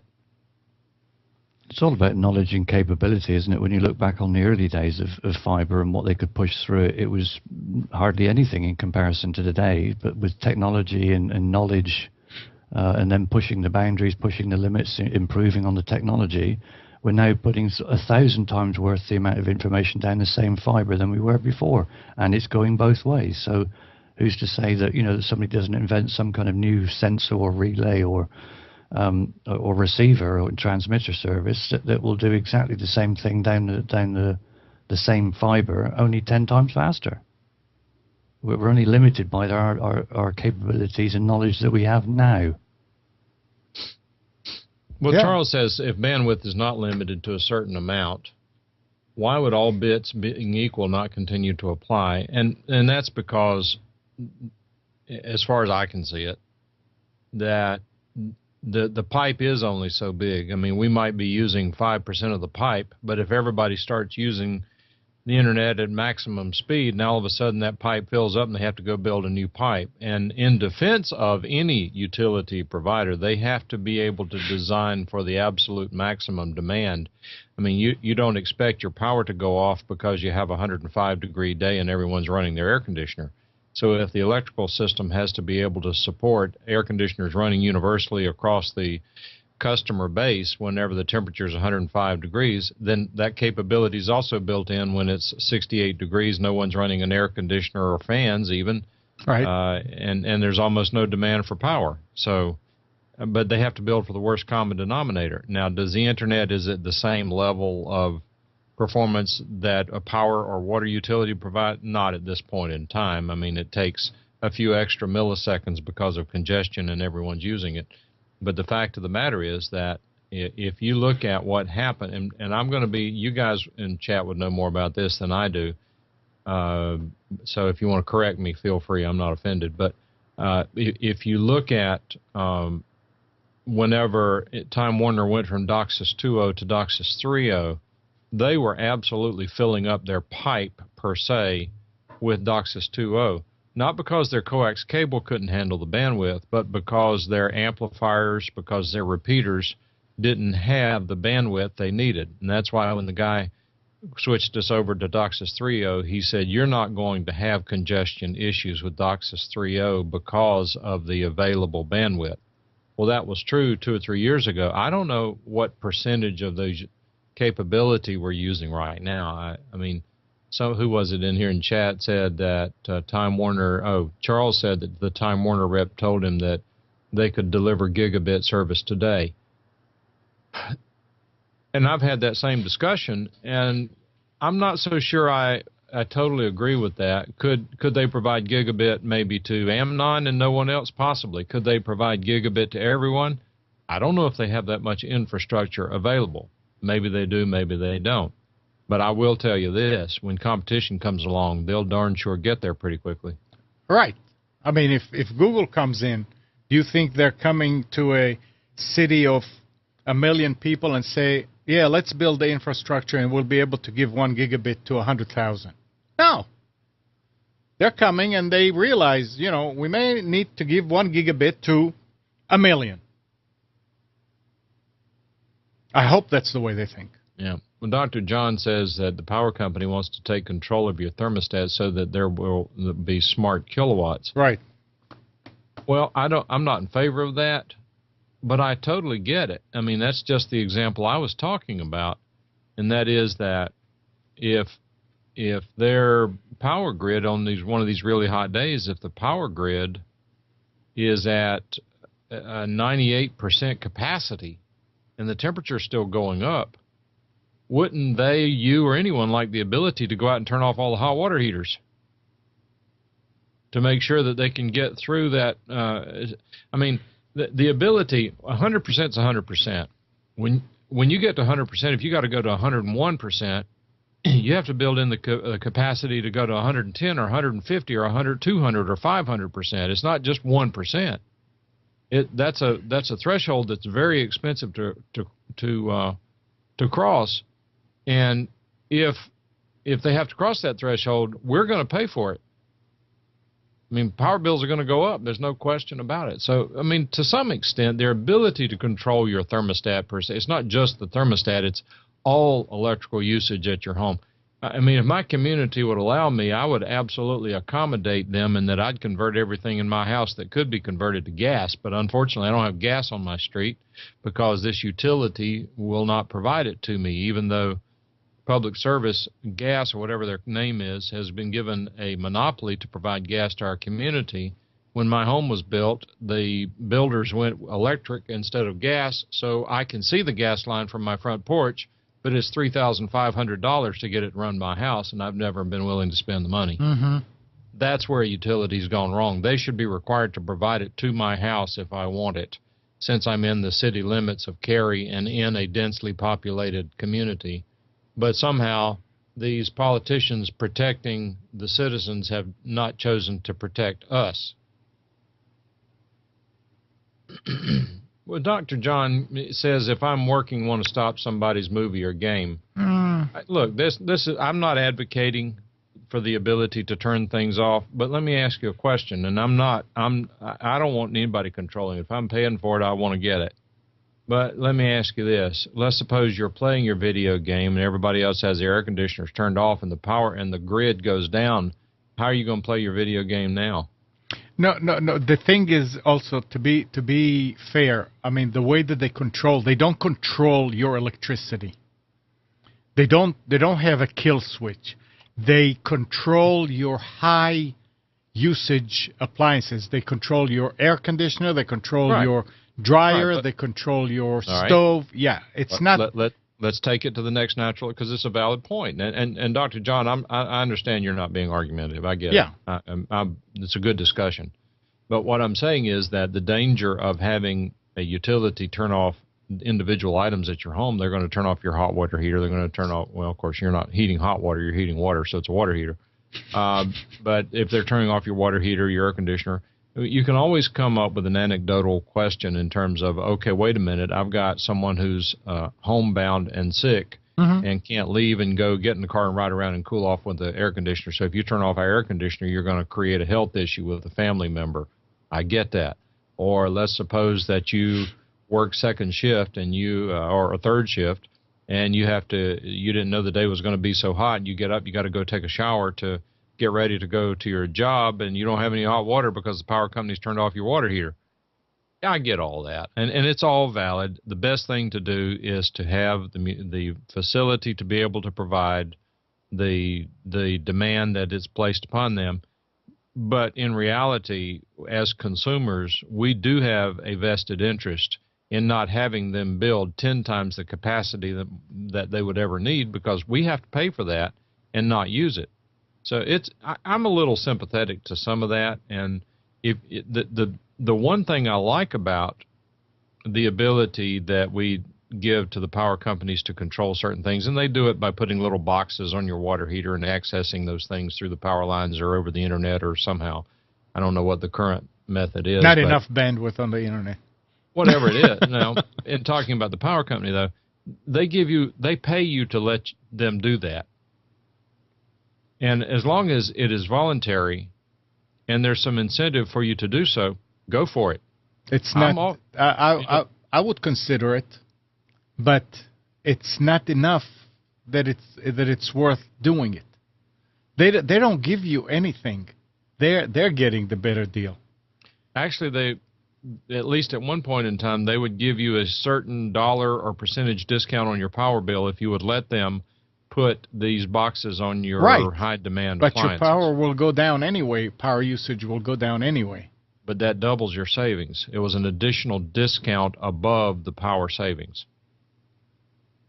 It's what Dan's talking about. It's this peak, off-peak hours. I mean, that's the part you can kind of be sensitive to.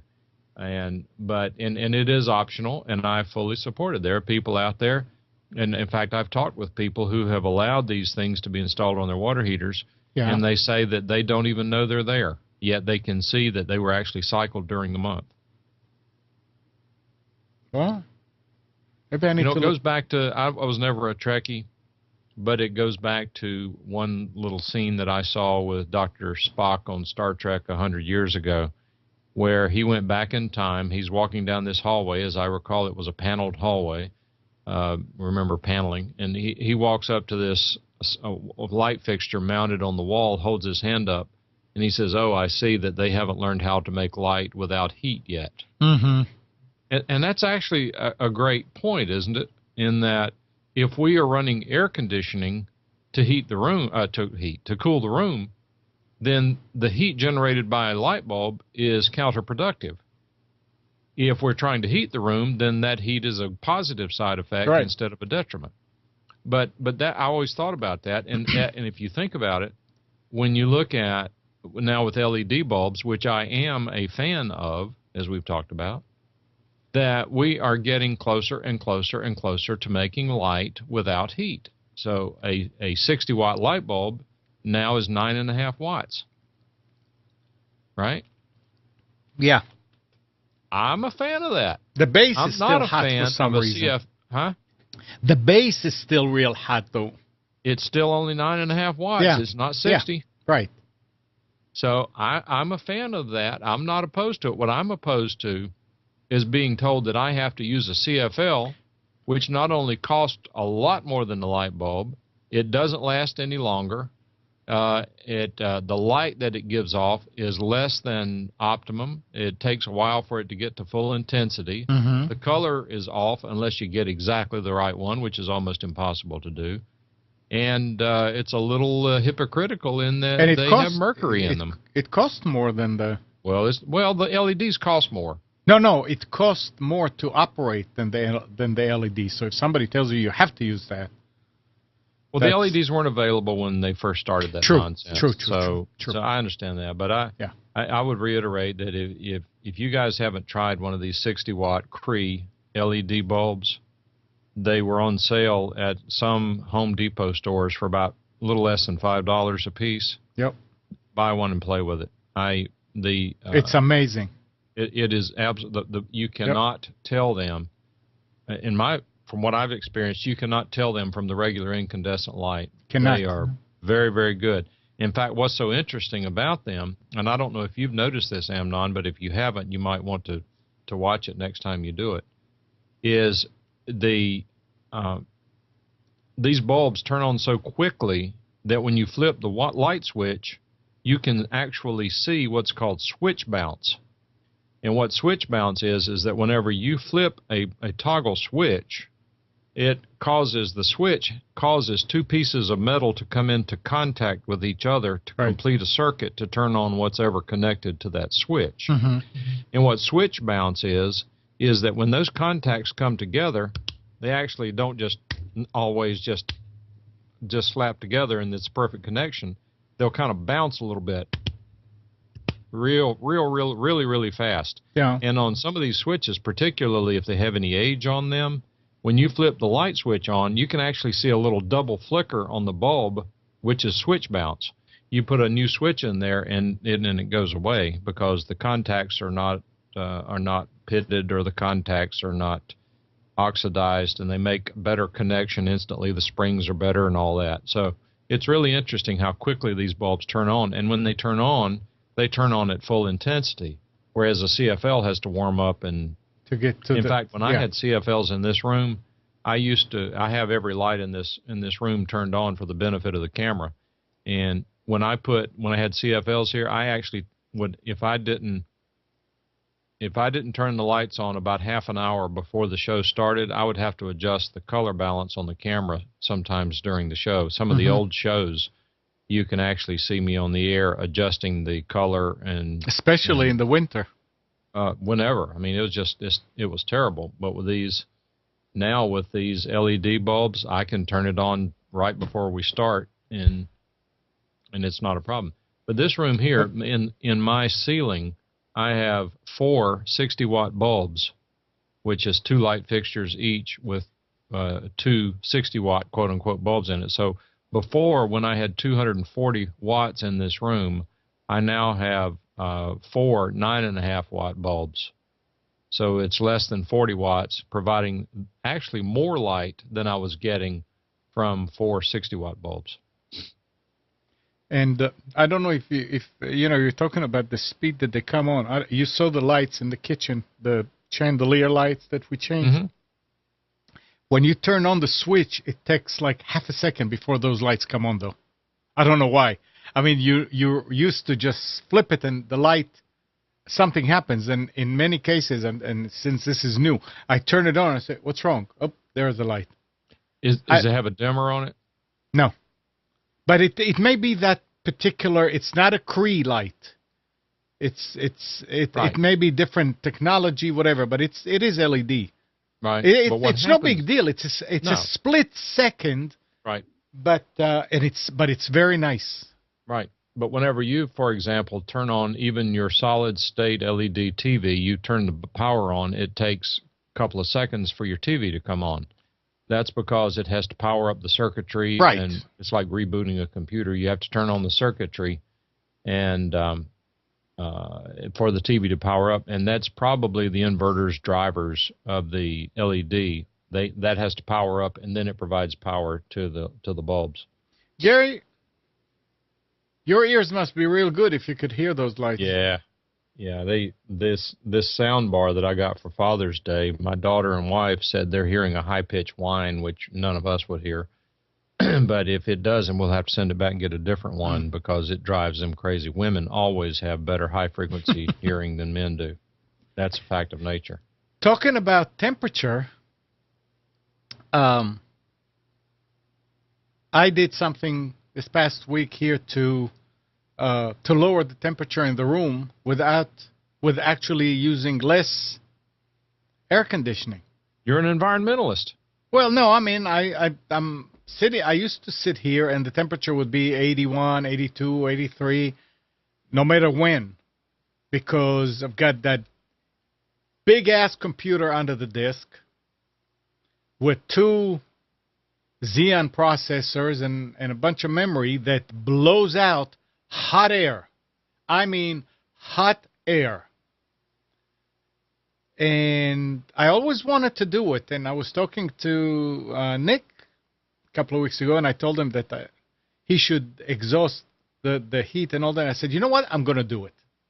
So I went to Home Depot, and I got 6-inch flexible duct. The type that you kind of use on dryers, but it's wider. It's 6-inch versus 4, and it's a lot more rigid.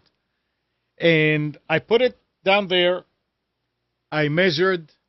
I found a place where I could put a hole in the wall, and the wall is an outside wall. I made a hole, 6 inches. I got all the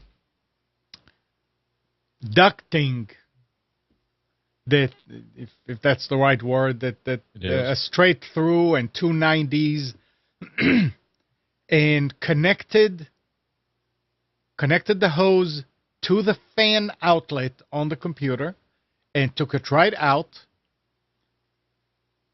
Long story short, the temperature here has been 76 to 77.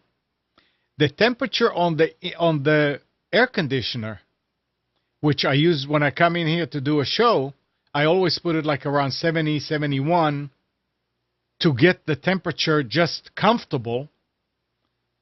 At this point, I have the air conditioner sitting at 73. I am sitting here with my flight suit. It is cool, and the air conditioner is just cycling every now and then because it's on that smart thing. Unbelievable what a little bitty thing can do. Now, when I go outside on a hot day, like we had this past week, and I put my hand on the outlet of the end of that duct, the air that's coming out feels cool. Cooler than what it is outside. I'm thinking of taking that hose and extending it into the doghouse. What do you think, Mike?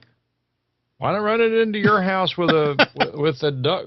What do they call these duck deals where they use them in wood shops where you can open one port and then close another port and you can direct where it goes and then duct it in straight into your dining room. No, I mean, I'm sure. I mean, I need to put a thermometer and see what's the temperature. But at this point, that duct, which is just thin aluminum, is warm if I touch it. So I raised the fan speed to blow it out faster. But it's actually, this is very handy, and I'm sure my power bill is going to go down some. It's I should have done that years ago. The only thing that I screwed up is I looked on the inside and I saw 2 nails in the sheetrock, and right next to about an inch from the outlet. And I said, okay, the outlet was probably put right on a stud, and here are the nails that are holding the sheetrock to the stud. So go about 2 inches to the right of that stud and make the hole. So I did. That was not right. I should have used the stud finder, because that was an extra stud that they put in there just for the outlet. I don't remember why. And when I did the 6 inch, I couldn't cut. And when I took it out, I saw, oh, well, there is another stud here. So I had to make the hole in a different place and then plug that little bit of it works fine. But it's in the winter, I should be able to. I never thought about in the winter the heating of that thing. In the winter, it helps. And now that I'm thinking, last winter I did not use that space heater, the oil-filled space heater. I guess the computer did everything. So it works. Now, of course, you need to be in a situation where you can put a hole in the wall, and you should be in a situation where you have the computer sitting in one place, and, it's not everybody could do that, I guess. Dr. John says, insulate the outside of the duct, and it will work better. I was thinking about this. Now I'm thinking I should have bought the 6-inch duct with the insulation on it. I was looking at the one without, because it was thinner all around. But yes, I'm gonna go and get a sleeve and put on it. The ducting will be acting somewhat as a heat sink as well, won't it, if it's aluminium? Sorry, aluminum. Yes, that's true. I never thought about it, because it does have those all the ribs. Ribs. The ribs, yeah. So it could be, but when I put my hand on it, it's kind of, that it's warmer than the air in here. But looking at the thermometer on the desk, it's 77 degrees. This I can live with. Anyway, change subject. A cinema chain announced Tuesday that it is now barring patrons from wearing Google Glass at its movie houses across the U.S. in a bid to clamp down on piracy. Alamo Drafthouse, which runs theaters in Colorado, Michigan, Missouri, Texas, Virginia, blah, blah, blah, is among the first U.S. chains to ban Google's computerized eyewear.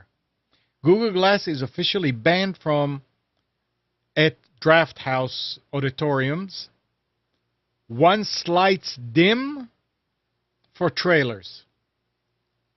The chain chief executive, Tim League, tweeted, the decision comes as Google has made the eyewear readily available to the general public, and it follows a slew of incidents in which wearers of Google Glass have had brushes with the law.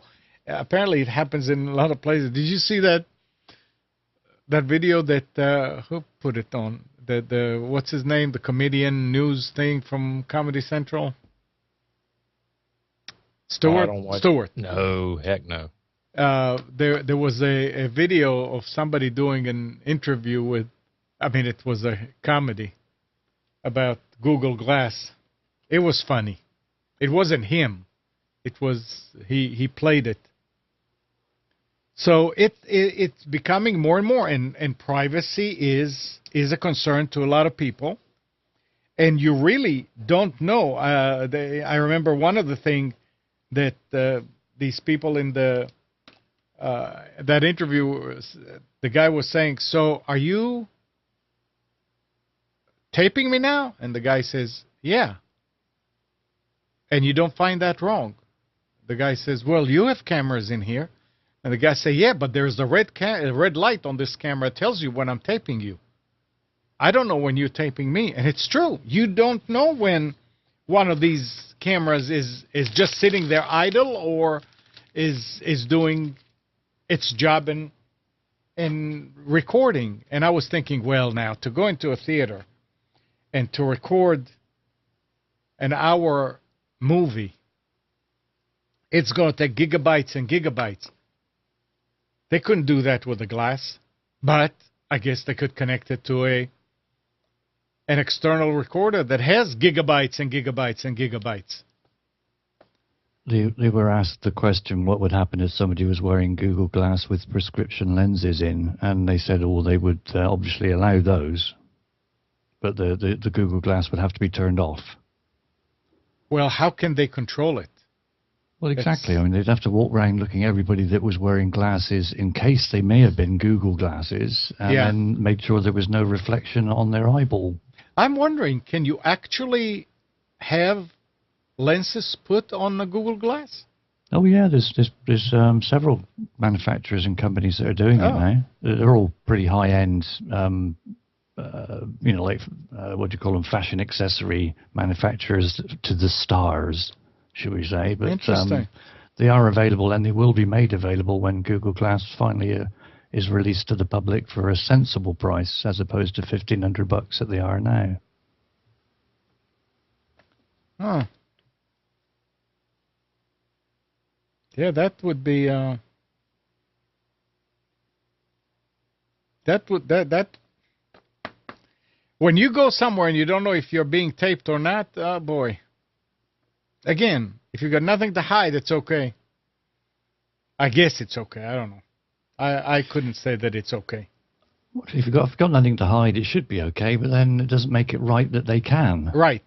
That's what I mean, yeah. Well, let's take another little run at it, and I really don't have an opinion on it because the Google Glass thing has no interest to me whatsoever. I mean, none. Nothing wrong with it. I don't have a problem with it. It's just not anything that interests me. But I did happen to read some legal cases within the last month where, just as an example, there are a lot of people who ask the question, can I put a security camera in my home to see if, any number of things, to see if the house cleaning people are stealing anything when I'm not there, is my babysitter bringing her boyfriend over, whatever. Can I put a security camera in my home and to record and monitor it? And believe it or not,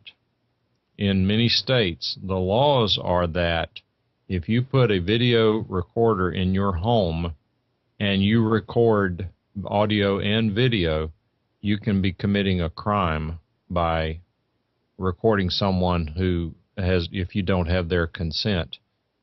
And the way around it, believe it or not, as stupid as it is, but this is the law being behind the times. You can record the video, but you can't record the audio. So what this means is, let's suppose that you suspect that your spouse is cheating on you, so you set up a webcam to record audio and video. You get video of your spouse cheating. Now you go to divorce court. You play this video. If the video has sound, you've just confessed to a crime. Wow. And that's only stupid because the law has not caught up with the technology. The same thing is in security what I'm trying to say, security systems. You cannot. Security camera, sure. Yeah. You can't record voice. I'm looking here for that thing. I was going to show Dr. Tim brings up a point. He says, think about how many people have cell phones with cameras and voice recorders in them. The fact of the matter is that you can commit a crime with your cell phone by setting it to record voice if the other person does not know that he's being recorded. And again, it's state specific.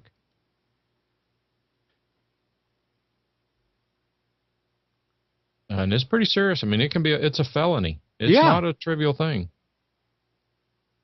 Dr. John, yeah, it's like Steve says, NSA, yeah, Mike.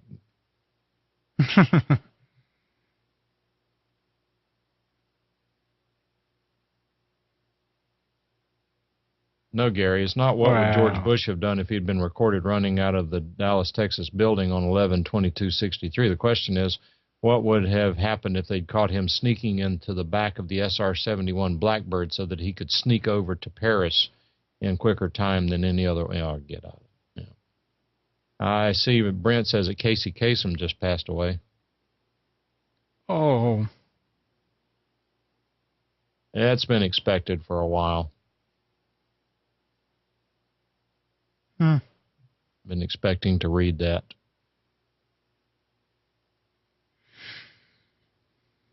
I actually have audio around here somewhere of him reading the call letters of our radio station. We used to run American Top 40 on our radio station.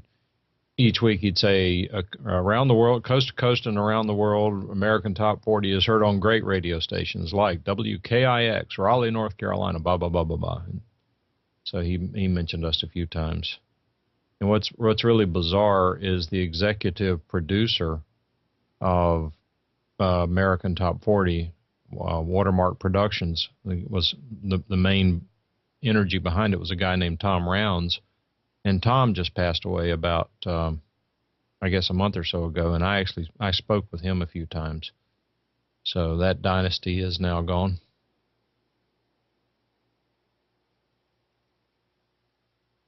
So, Dr. John, way, did you see go ahead. Did you see the contraption?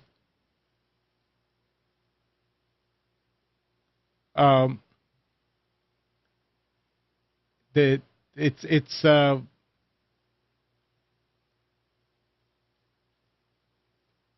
who was here that was looking at it? I don't remember. But Tim asked a question. He says, in school I use a LiveScribe smart pen. I wonder if I broke the law. The only time you break the law is whenever you're recording without the knowledge or permission of the other party. If you have a teacher or professor who says, I don't mind if you record my classes, that's not illegal. You have permission.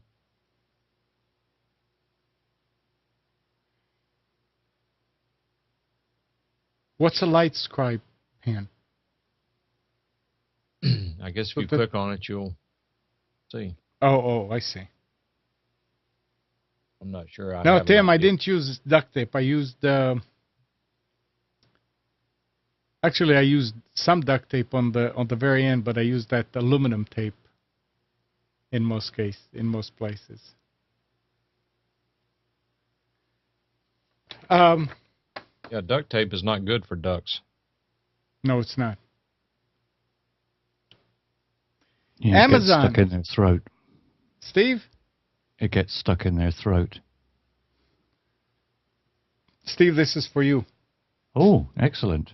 Amazon has quietly entered the digital music streaming space after its Prime Music service went live.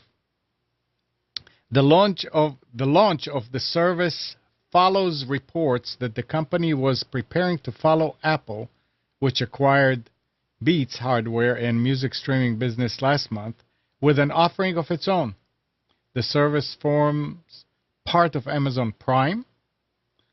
It has access to the company's video-on-demand service and Kindle, blah, blah, blah. Branching out into music is a logical step since it already offers other multimedia. Although Prime Music initially offers a relatively limited catalog of songs, and there's an update that says Prime Music appears to be available in the U.S. only at this point.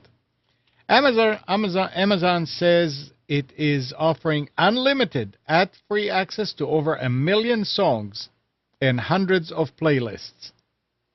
That's fewer than the likes of Spotify, although most streaming services don't give a specific number of their catalog. The New York Times claimed that Sony and Warner Music have signed deals, but Amazon did not reach an agreement with Universal. And we have certainly noticed some prominent gaps in the Prime Music catalog. Bad news for fans of the Smiths, among others.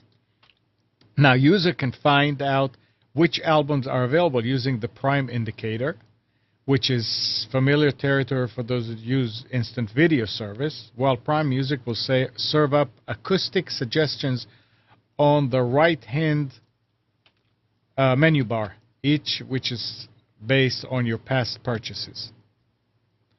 There's an option to share the music that you listen to on Facebook, which is similar to Spotify and others, while you can always share songs on Twitter. Dedicated services like Spotify, Deezer, and Pandora led to the music streaming industry initially, but they have been joined by Samsung, which launched its U.S. only Milk service this year. There's no official announcement of Prime Music, so we may learn more about the service when Amazon goes public about it. Mike, how do they pay the license? They have to report. And you remember these companies are talking millions of dollars worth of licensing fees. They get one-on-one meetings with the licensing attorneys for these companies. You and I can't even get them to answer an email. But, I mean, so does it cost them millions of dollars in licensing at this point to Amazon? Yes.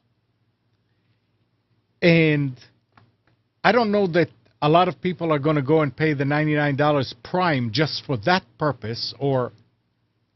No, of course not. Suddenly Amazon say, you know what, we can shell out, what, 10 million, 20 million? Well, let's back up. I don't know what the number is. It's based on usage.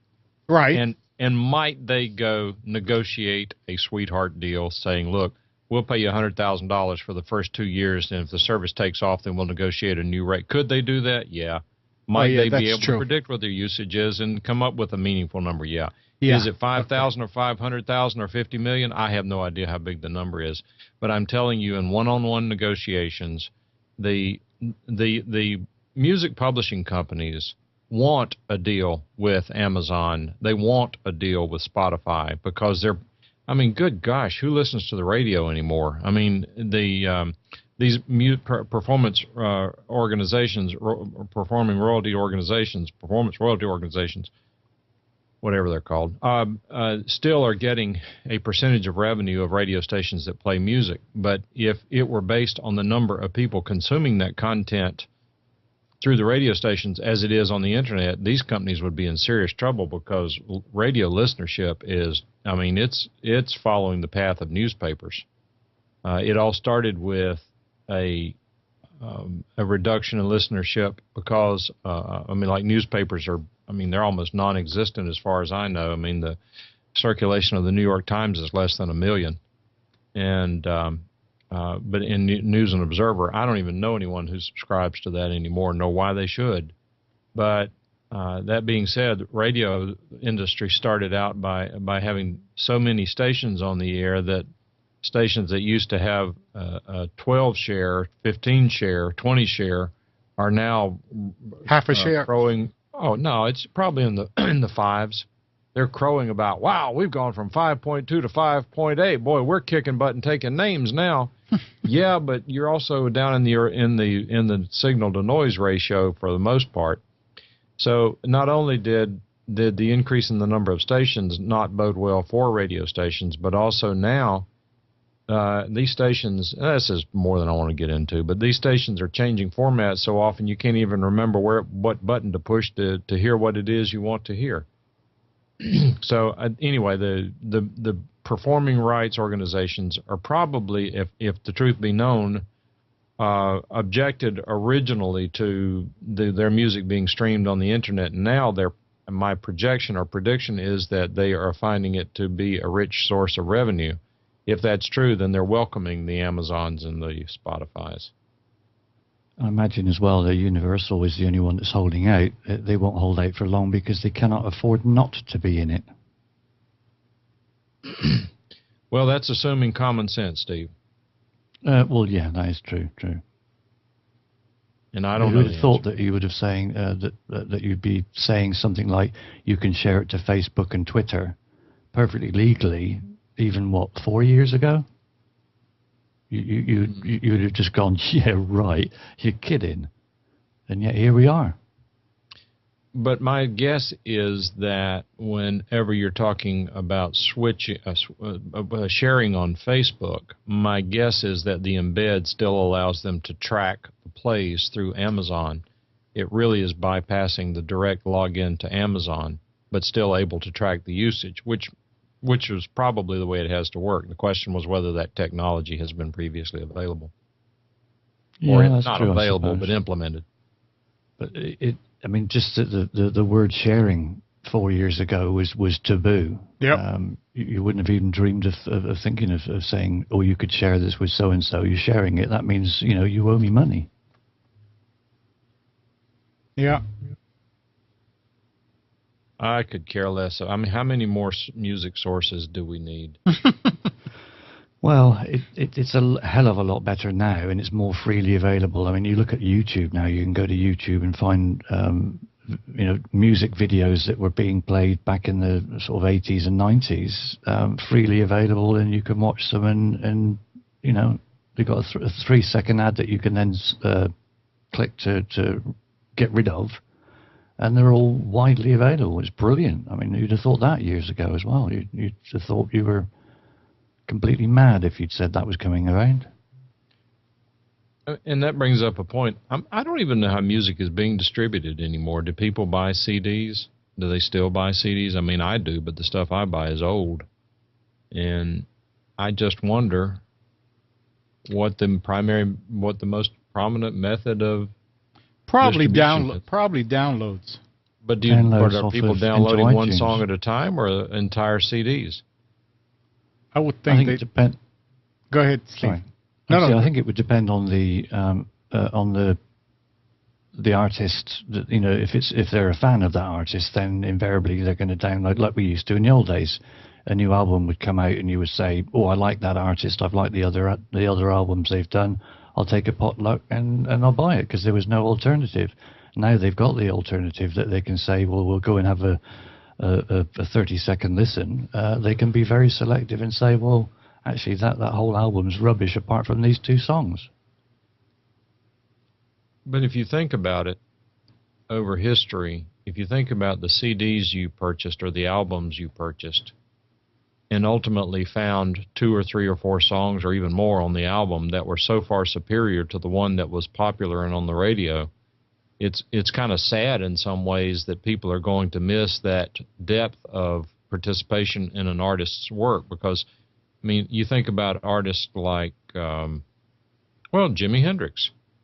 A lot of Hendrix's stuff never made it to the radio, to the top 40 stations.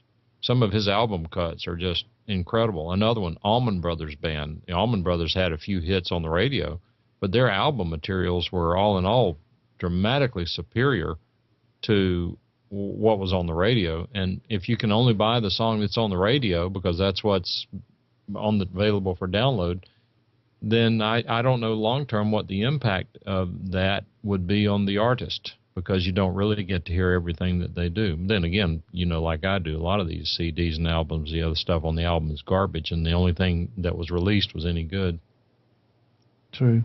It's but then equally years ago, I would buy an album and think, well, I like 2 tracks that I've heard from it on the radio. I'll take a chance on the others, and I've been blown away by the remaining content on the album. Other times, as you say, it's absolute rubbish, and you think, well, that was a waste of money. I could have just bought those 2 singles. But you never know till after the fact. Right. Exactly. Which is probably one reason why whenever illegal downloading came about, initially after what was that service that got shut down? Napster. Yeah. It was really strange because for a period of time after Napster became possible, CD sales actually went up, not down. And the question I would ask, and I don't know that anyone ever did any research, or maybe you guys have heard, someone's heard what the result was, but I never heard why Napster caused CD sales to go up. I mean, the idea was if you can download it for free on Napster, then why would you ever buy the CD? Some people theorized that people wanted the better quality version, so they would buy the CD. Others said that Napster actually served to reinvigorate in people's enthusiasm for music and then caused them to buy CDs.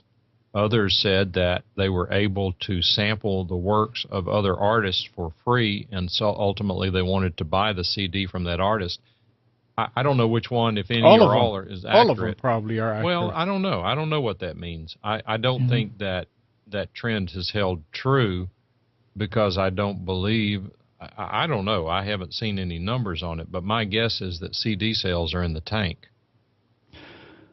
They are, definitely. I would say that all of what you said then is probably true. All right, there's a copyright violation unless you recorded that.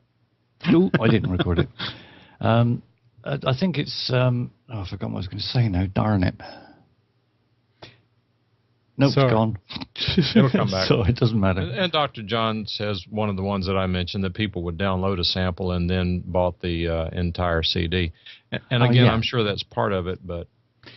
Try before you buy, I think, and it's still current today, try before you buy. The amount of people that download several tracks or an album from somebody they don't know, that they would never, ever have come across or have heard about, and then they find, wow, that's a good artist, actually, or that's a good group, that's a good album, and then they look more. There's been several studies that have been done that say that people that do pirate, or people that do indulge in copyright infringement, if you like, by far and away spend a hell of a lot more money than people that don't. Let me ask you this, Mike. If you're an artist, you play guitar. Not well. Let's say you did that for a living. That was your livelihood. Would you have a problem allowing, let's say, 16-bit or 11, is it bit or, yeah, bit, versions of your work to be played freely on the internet? Well, if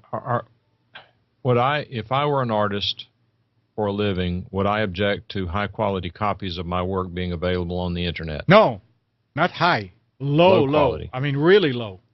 Yes, I would object to that because that would not serve my audience well. I mean, if somebody's going to listen to what sounds like an AM radio, how is that going to help me? Okay, now. But now, go ahead. A site that would be for sampling. Here it is. It's not something that you're going to play in your car, but you can go and listen. And I'm sure maybe really, really low is not the good way to put it, but somewhere like a sweet spot that you can hear it, but you really want to get the better quality. A site that will have that. Do you think artists will have a problem saying, yeah, if you recorded it, whatever, they would? Why? Because of the same reason? Well, if it sounds like crap, how does that motivate you to buy the artist? Well, I mean, we were saying that, like on Napster, you could hear it, I mean, pretty good, but you wanted the higher. But you could... Right. But Napster, you could get 128K MP3. Right, exactly. Which most people can't hear the difference between that and 24-bit 96 kilohertz. Exactly, but if it was at 20 kilohertz, it will sound that you can hear the song, but it will sound like crap. You don't want to hear the same. 22 kilohertz, it would still sound better than AM radio, because 22 kilohertz theoretically goes to 11 kilohertz. I don't know what kilohertz it needs to be. 8 kilohertz would sound like a video game, a Donkey Kong game. So somewhere there that they would say, okay, that kilohertz, go ahead and we'll provide you with the music. Here let me ask you this question, Amnon. So I don't... let's suppose that you're a painting artist, right? Yeah. And you're going to allow blurry copies of your paintings to appear on the internet to get people to buy your paintings. Right. I don't want to look at that. Look, it looks like crap. Why would I buy that painting? For the general, I mean, well, yeah, that's a good point. But you can't see the detail, and the devil is in the details. Yeah. Now, to go back to your original question, and I suspect this may end up where music is going. If I were an artist making my living playing music, my music would be available for free to anyone on the internet, because I would want more people to listen to it than less people to listen to it. That's why Spotify is such a success. Because it puts the music out there that they wouldn't normally hear. That's why piracy is such a success, because the stuff is available to people that wouldn't normally hear it and would have no likelihood of ever coming across yeah. it. Well, And the painting example that you used is not a very good analogy, really, because you wouldn't reduce the quality of the painting. You would reduce the size, so it would be shown... a good point, yeah. You know, in a much smaller size, so it'd be pointless you trying to copy it, because if you blew it up, it would be rubbish. But if you... Oh, you know, so yeah. So if you do the same thing and you have it at 64K, but you only have 30 seconds of it. Well, that's what Amazon they do now, does isn't that. it? You have a preview of 30 seconds or 15 seconds, whatever. Amazon does that now with its download songs. You can play a 30-second snippet of most of its songs anyway. So that's already being done. But that's not legal for somebody who says, you know what, I'm going to promote music and I want to put a big album here. I mean, huge list of all that stuff, and let people just sample it, and then they'll go and buy it. That's in effect what Spotify's doing, though, isn't it? But they probably pay some type of license, because look, yeah, I mean, right. Mike cannot even play 10 seconds of anything here on the show just to say, see, this is what it's. I mean, it's not for profit or anything. It's just for. So I don't know that you could build a site that would have 20 seconds snippets of songs and say this is just to promote music. If somebody's probably going to be after you. What? That's another point that you bring up there, which is a good point. Is profit. You're not doing it to make profit. Right. They're going to go after the people that are doing it and making profit specifically for doing it. But if you're just doing it for fun as a free use, if you like, just to give you a snippet for a discussion point, then that's fair use. What's wrong with that? Yeah, but Nothing. they won't let you. I don't think they would let you. What do you say, Mike? What I say is that there's a lot of misconception that goes on with fair use and for profit. The reality is that people who do things who don't, quote, we're doing it as a hobby and don't make money on it. In fact, this brings up another good issue I was going to bring up. They say, well, I don't make any money on it, therefore it's not a copyright violation. Well, that's not what the law says. The only time the law talks about making a profit is whether a certain use counts as fair use, which is a legal term of art. And people think that, okay, since I'm not making money on it, it's fair use, and that's not the case. I mean, if you went to, just to use a silly example, let's suppose you go over to the library and it's unlike our library. Let's suppose they actually do have something that's current that someone would want to read. And you grab that book and go over to a copy machine. You make photocopies of it, staple them together, and then go down to the local Planned Parenthood office and started handing out these copies of that book. That's a violation of the law. That's a copyright violation, and it can include severe penalties. The fact that you're not making a profit on distributing those copies is irrelevant. Where the nonprofit or not-for-profit or no-profit or hobby aspect comes into play is that if you argue that your use is fair use, then one of the factors that is weighed to determine whether it's fair use is whether you make a profit from the music. You can still be guilty of copyright violation even if you don't make a profit if the other factors are met. Copyright violation copyright is not necessarily infringed or not infringed because of the profit aspect. Now, having said that, there is the unofficial name is a news exception, and that is that if you are in a bad way and can't do any better than turning on CBS News or one of the major news outlets, call it that, and they say Casey Kasem has just passed away. Casey, you might have remembered, was the host of American Top 40, and then they start playing the theme song from American Top 40. Well, did that quote-unquote news medium just violate Watermark Incorporated's copyright by playing their theme song? Now, if we played it on this show to talk about it, we'd get a takedown notice or a violation flag from YouTube because it's copyrighted music that we're not entitled to play.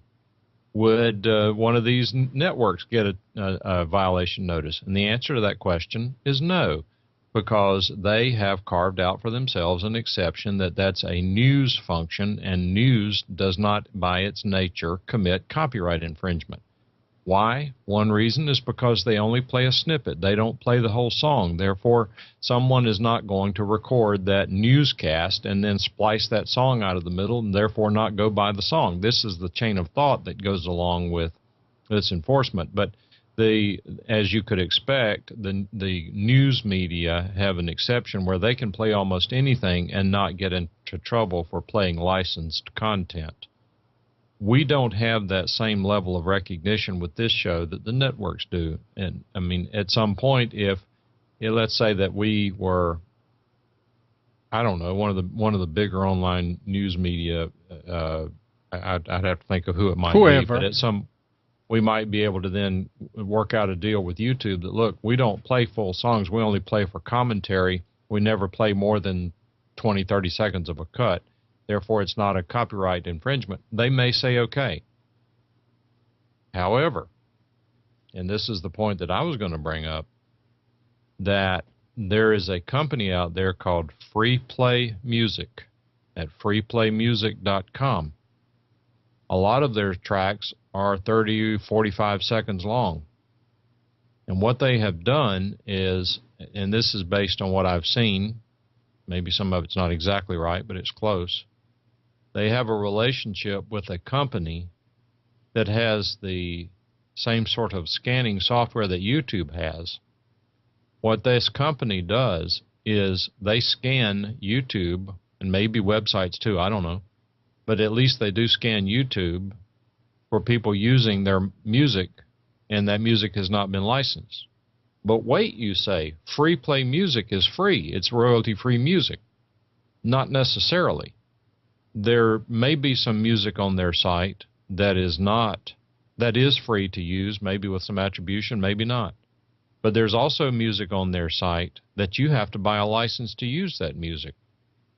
They have done what they should do and have filed applications, in fact, received registrations on their music so that they actually have a copyright registration for the songs. And the problem with a copyright owner having an issued registration for their songs is that once you infringe that copyright, now they may be entitled to not only statutory damages of $750 per infringement or more, but also attorney's fees. That gives them a really big hammer to hit you over the head with. And if they've got you dead in the water, I don't know what to tell you. I mean, I dealt with a case with this not too long ago where the guy who played the music, as far as I'm concerned, they had him dead on the money. What is he going to say? I didn't know, or I had no idea, or what have you. In fact, I don't even know if he knew that where the music came from.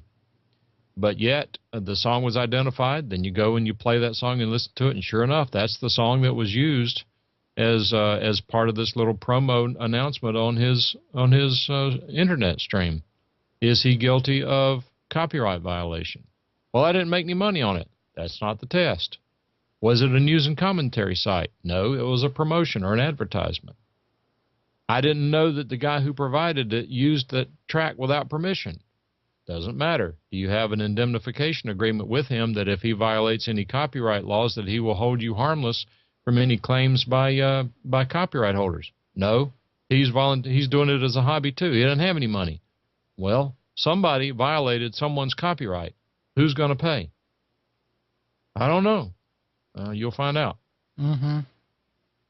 It's a tough situation. It's a really tough call. And I know it's really easy for us to sit back and say, well, that's ridiculous. That's crazy. He ought not to be allowed to do it. Well, let's put the shoe on the other foot. Let's suppose that, and I actually had this happen, and I'll use it as an example. A friend of mine went to a recording studio. He was approached by a company to provide a music track for a project this company was creating. This is not a small-time performer. He's a big-time performer. He went in, he hired musicians, went into a recording studio in Nashville, Tennessee, and did a music track, ended up spending $10,000 out of his pocket.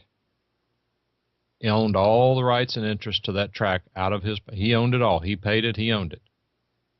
Now let's suppose that this song is then put on Napster, it's put on any other source, it's available out there, and people love the song, they download it, they have it, he gets nothing out of it.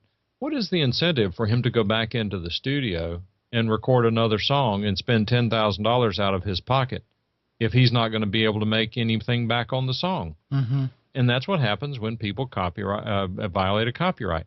Does it matter? Let's say that Amnon puts up a site where he posts his favorite songs free to download. People go to that site, and he's not making anything on it. He's just doing it as a community service.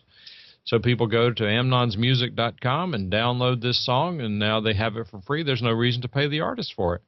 What does that say for music? I mean, only the people with deep pockets are going to continue to record music, and some of the best artists out there, you've heard the term starving artists. They're not going to be available. They don't have the money. They can't recoup their commitment.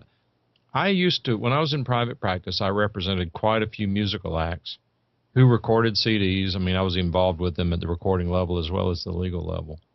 And one of the last projects I was involved in, the band released a CD. And by the time, I guess, you know, when you release a CD, it's popular for a while and then it dies out. Everybody who wants it has gotten it for the most part. Sales really trickle down to nothing. And by the time their sales had trickled down to nothing, they had sold 1,000 CDs. Not enough to even pay for the recording session. Why would they go back and make another one? Yeah. What's the incentive? But again, the whole thing of that is if they're going to spend $10,000 to produce an album, you then release it through your record company, and if it's a good album, it will sell in high numbers. And yes, you're bound to get people that are downloading and not paying for it because, you know, they wouldn't have bought it in the first place if they haven't got the money. A lot of it's trial before you buy, so a certain percentage, and quite a big percentage of the people that are downloading it will then also go out and buy it because they want the better quality CD, they want the inlay sleeve, they want the whole experience of owning that CD. You know, you're not going to spend $10,000 and then not get any return, not even $1 return. No one's going to do that because that would be insane. You would expect some return to come back, hopefully way more than the $10,000 that you spent on producing it and manufacturing it and getting it out there to the various shops and things. But you're not going to expect zero comeback. But what do you do when that happens? But it shouldn't happen because you should have something in place to say, right, we've got arrangements with this brand of record store or with this radio station network to play this tune in order to get it out there so that people can hear it and then go and buy the CD. If you don't have that infrastructure in place, as well as what you've done to spend that money for your production, then you're doing something wrong. But I would argue with that, though, Steve. I would argue that 99.9% of all artists don't have that deal with a record company. No, but then they would, you know, if you're a musician and an artist, yes, nowadays you need to be a business person as well. You need to have a business hat on, or at least somebody there as part of your group that are around you to say, right, you go into the studio, you spend your 10 grand and produce this thing. If it's good, I'll go out there and I'll market it for you. I'll go out there and make sure it's played on the radio stations. Yeah. You know, as a business manager, you can't expect to spend 10 grand and then just sit back and think, well, the money's going to roll in now. Well, no, it's not. You have to do more. Well, I certainly agree with your argument that music also has a business aspect to it, but having been in that business, the radio business, and then having seen it from a legal perspective, I will tell you that even in the 60s and 70s, of course, radio stations in those days received records. The records we received were, I mean, vinyl 45 RPM records, which is what radio stations received. 98% of them ended up in the trash can.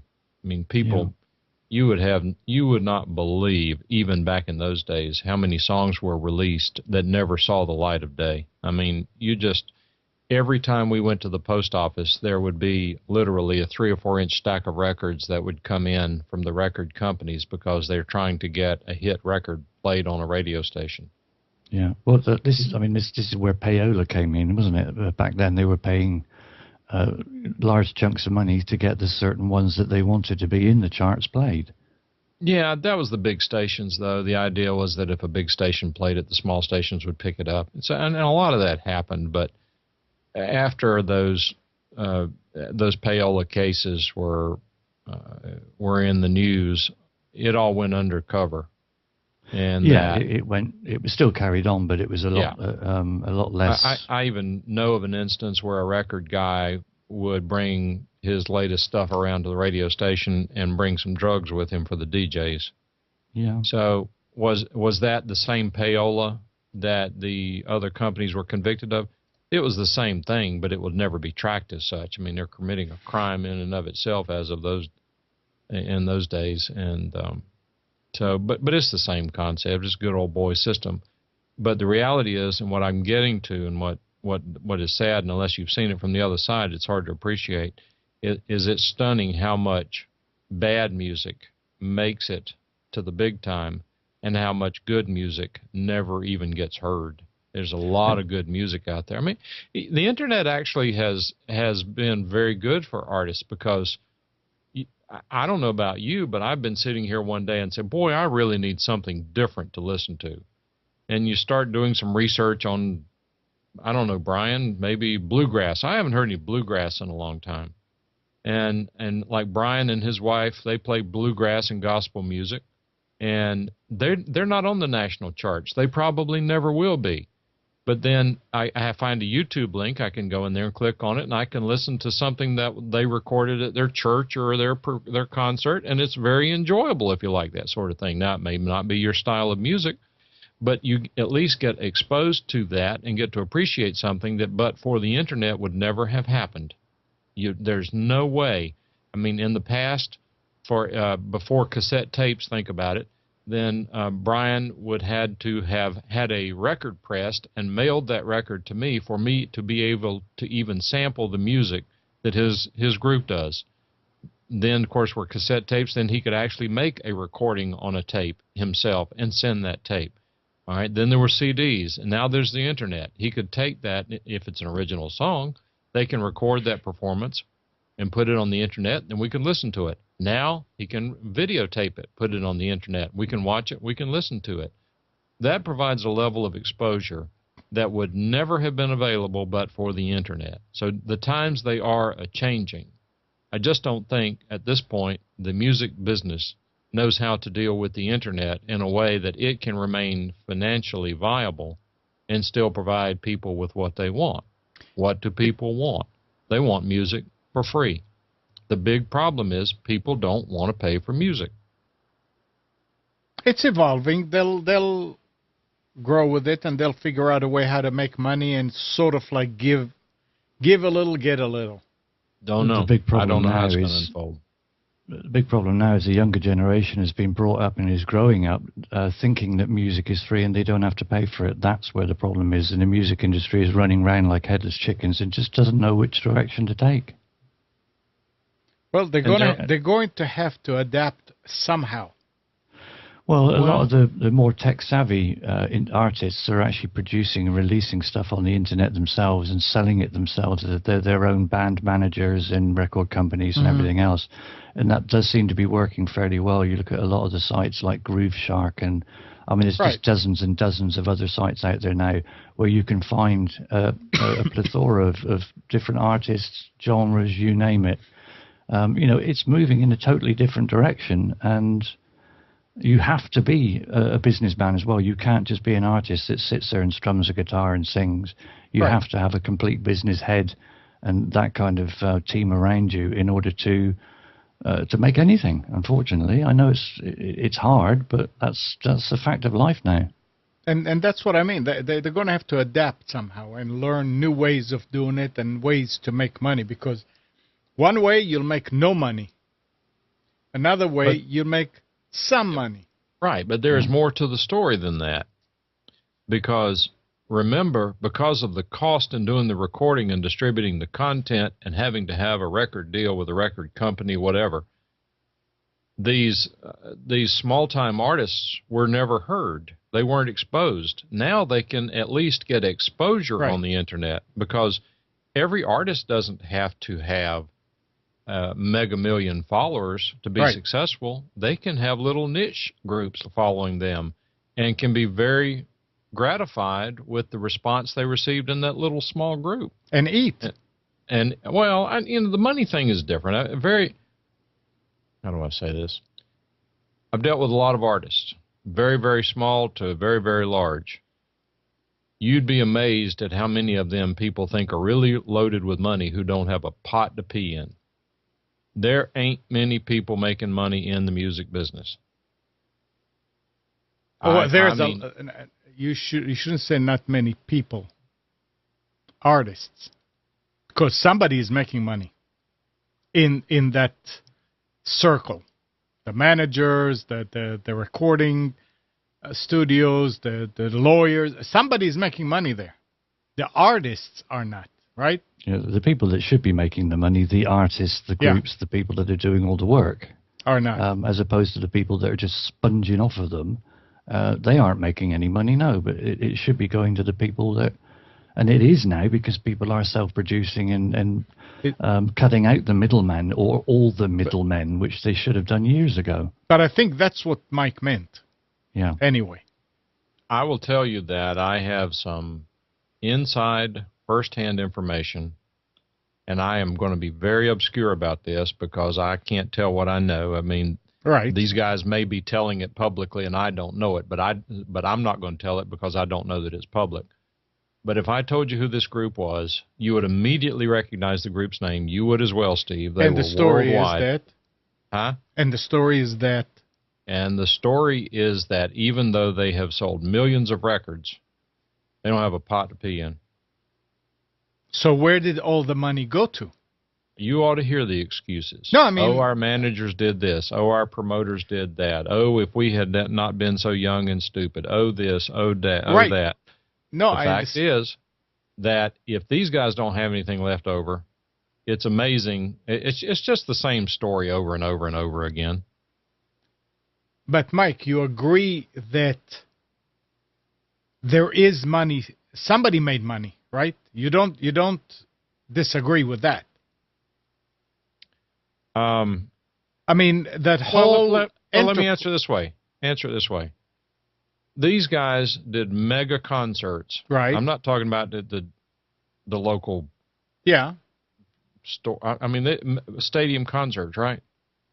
And I know how much money they were getting paid per concert. And their argument is that, yes, that's a lot of money to get paid per concert, and that's about what it cost us to put the show on. Yeah. So while what you're talking about, Amnon, is the story, the correct story that record labels would do really creative accounting, as they called it, to make sure that they never had to pay the artist because they never recouped their costs. It's called recoupment. And that's what you're talking about. And absolutely, it is totally prevalent in the music business, in that the artist says, okay, we're going to spend $50,000 to record the album in those days, or the CD. And what the record company contract says is, okay, we're going to pay all these expenses up front, and we're going to give you an additional $50,000 for your performing on the CD. So we're going to pay you $100,000. However, once the CD starts selling, we are going to have to recoup 100% of our costs before we start sharing the profits with you. Yes, that's what you're talking about. It's called recoupment. And there are stories that are legend of record companies having millions and millions of sales, but mysteriously all their costs are never paid off. Yeah. So the artist never shares in the profit. And in this case, a very dumb decision was made in that this band actually sold its masters to the record company for an amount of money right now that if you knew it, you'd hear the song and realize this band sold their rights to it for an incredibly low amount of money. You say, wow, was that stupid? Well, hindsight is 20/20, as the saying goes. They didn't know at the time. They were being stupid. They had bad advice. Yeah. Yeah. But if these guys can't be multimillionaires now, I question whether anybody's going to be able to do it.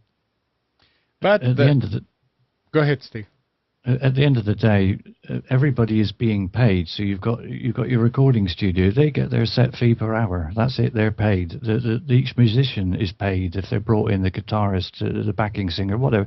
Everybody is paid. It's only when you're on a perspective, we may make this much, we may sell that many. It's only the people that are involved in that part of it that are speculatively saying, well, we'll pay you a percentage. Everybody else, even when they go out on a gig, the venue gets paid, all the doormen and everybody else. Everyone else is catering, the name of it. You name it, they're all being paid their wage. It's only the people that say, well, we've got a contract to say you will get a percentage, and that's where it falls apart. And that's why I say that when I was talking about this big band and the cost they incurred putting on their shows, yeah, the stagehands got paid, the lighting guys got paid, the bus drivers got paid, the venue got paid. Did someone else make the money? Yeah, but did anybody get rich off of it? If anybody got rich, it wasn't a single source. I mean, the record company probably got rich for a year after each song or album was released. But what the problem is in the mega entertainment business is exactly what Steve is saying, in that many of these artists are anything but business people. And if they get $100,000 to put on a concert and it costs them $125,000 to put it on, it's going to take them a long time to get rich. I mean, I'm real quick, and without getting too far into it, I'm wondering if anybody knows, Mike, you or Gary or Steve, or when right now, let's say that a radio station is paying $5,000 a year in licensing fee to play music. How much of this is getting to the actual artist? Theoretically, I used to know that. Roughly. I mean, are we talking cents? Are we talking hundreds of dollars? Tens of dollars? Generally, I guess it really doesn't matter what the number is. It would be a percentage, and a very high percentage of the money collected goes to the artist because the organization is only going to make its overhead cost. And so I don't know if that's 5, 10, 15, 20%. I don't know what percentage they keep. That's not the problem. The problem is, and Gary said not much. I'm not sure that's right, but what the effect is going to be the same, because what happens is that these royalties are distributed to the artists that get the most plays.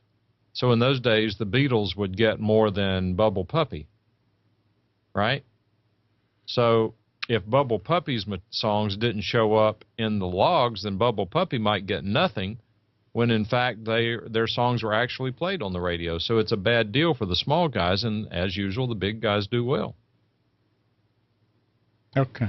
All right. There is not a fully equitable distribution of the royalties, not necessarily because the royalty organization is trying to screw anybody, but because it's very difficult, particularly in the radio business.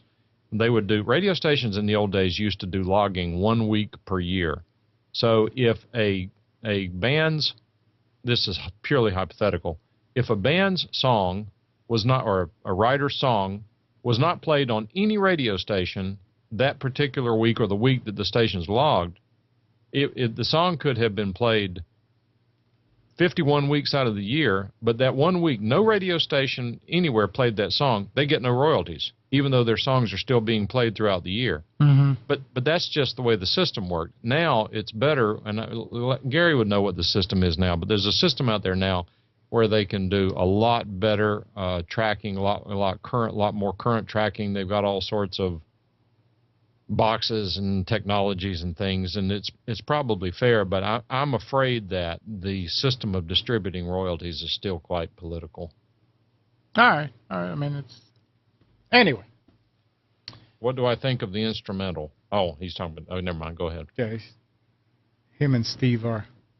It's obvious, really, when you think about it. If you're a band and you obviously want a record contract because that's the biggest thing you could ever hope for, and you know it's going to be rubbish. You know they're going to rip you off and you're going to get virtually no money for goodness knows how long.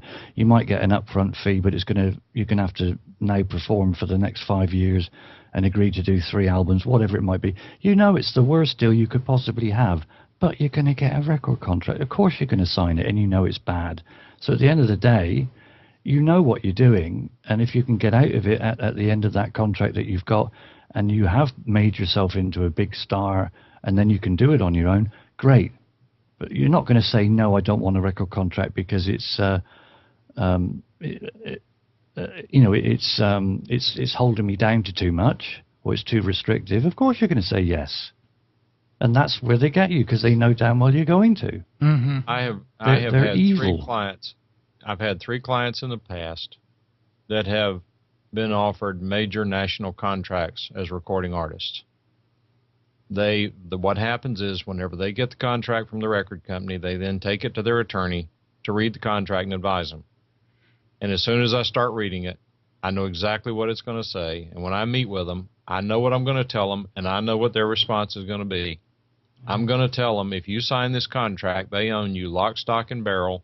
And if you're a big success and you come in complaining about it, I won't be able to help you. But I know you're going to sign it anyway. And they did. Yeah. And you can't blame them, can you? I mean, they want to be it famous. They want depends. people to listen to their music. It's At ego. the end of the day, that's what they want. Yeah. It depends. 10 years ago, I probably would not blame them. Now, with the freedom that the Internet provides, I think I would blame them, because if they are really good and successful, they have sold away they've given away their profitability. If they are really that good and they can find their way to the top without the benefit of a record company, then they get to keep more of that money. I am involved with a very major national artist, and I'm not going to tell who it is, not important, but this particular artist had recording contracts. He's from the 60s and 70s, had major recording contracts with the major labels. And starting about 10 years ago, he started self-publishing his own CDs. And he has stated in the media that he has made more from publishing his own CDs in the last 10 years than he did when he was involved with major record companies in the 60s and 70s, when he was on the radio with major national charts and labels. Yeah. And he's still competing with free. He's still competing with people that are uploading that to, Pirate Bay, wherever it might be.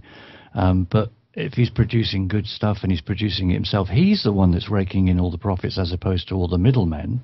So if he's got a good business manager with a good business head on, he can get it out there and promote it and do whatever else, and it's making the money for him, and there's nobody else taking a chunk out of it. And that I absolutely think is fantastic, is that people can do that nowadays. Look at Justin Bieber as an example. I mean, he's a one-off, I know, but there's plenty of people out there that are doing something similar to what he's done, and really they are making a lot of money. Is this like a hooker leaving her pimp and going on her own? Exactly Yeah, right. basically. You're joking, Amnon, but you're exactly right. Yeah. Exactly right. And again, Justin Bieber, bless his heart, the publicity has totally ruined that kid. But like it did Michael Jackson. But for the Internet, would he have been a success?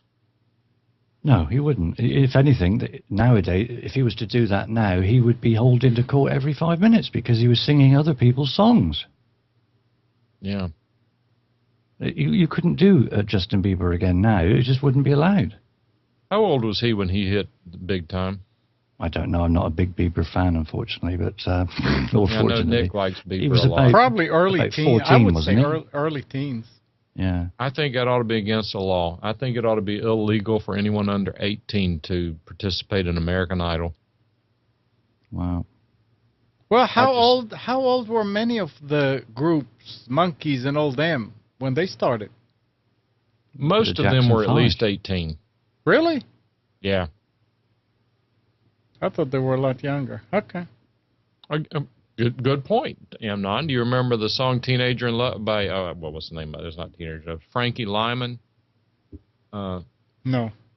Yeah, But you would if you heard it. Now I have to think of the name of the But song. I remember going and seeing. I can't remember her name now, but the country singer that was like real young, like about maybe 15 years ago. Ah, she was touring with her dad. Well, I mean, when I say ought to be against the and- law, I'm speaking casually there because I really don't think the government ought to be involved in it. But I think, I mean, look, if you look at what publicity did to Michael Jackson, if you look at what publicity did to Justin Bieber, am I saying that To a they lot have of an people, excuse? Mike. To a lot of people. Well, you know what though, when you're 21 or over, you're on your own. But I mean, we have laws to protect children. Right. Publicity is one of the most destructive things you can do to a person. Yeah.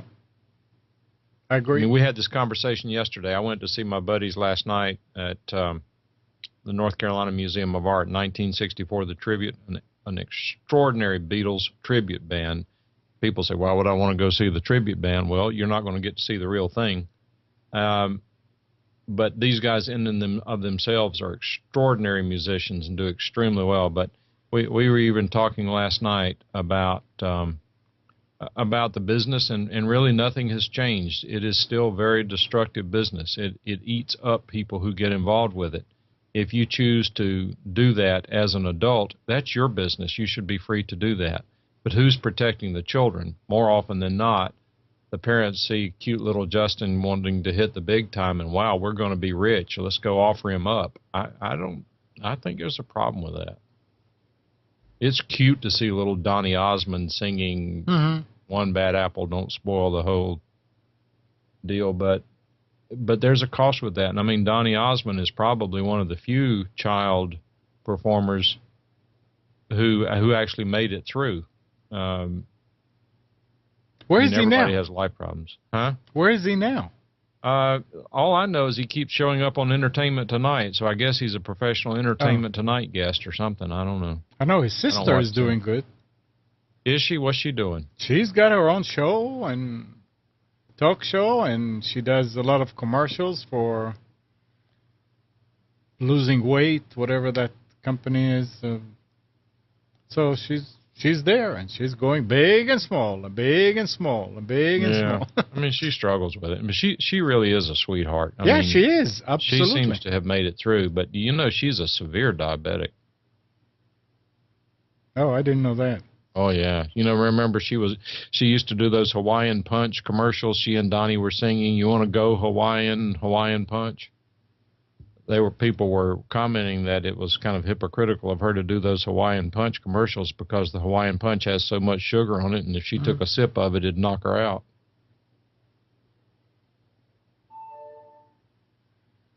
Anyway, all right.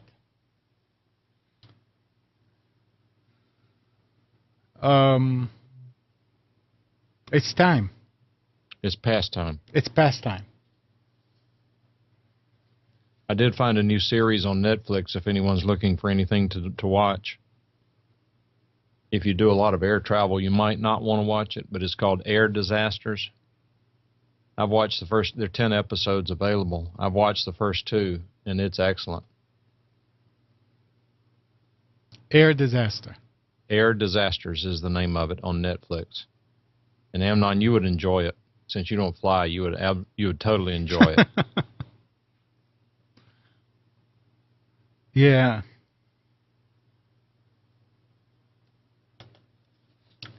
All right. So again, happy Father's Day, everybody.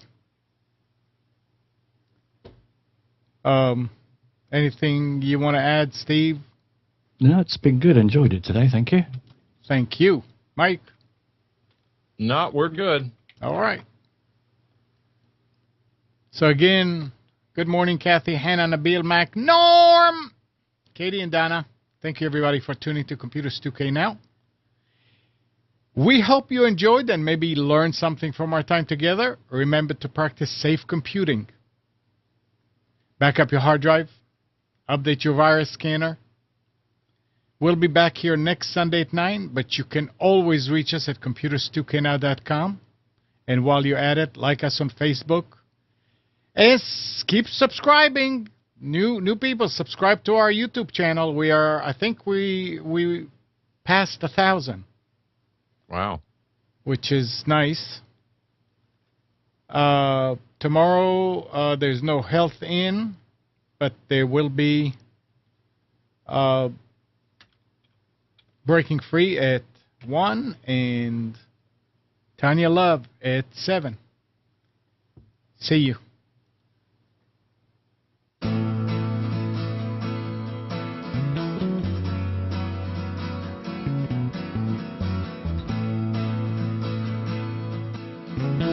You are tuned to the Nissan Communications Network.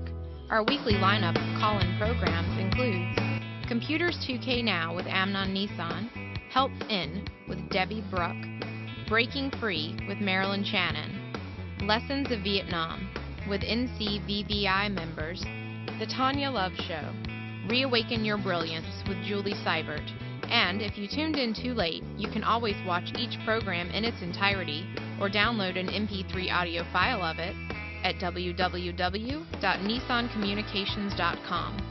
Sponsored by Atomus.com, makers of quality video recorders and converters for professionals. ThatVidBlasterGuy.com, CarolinaApparel.com, and DeltaForce.net.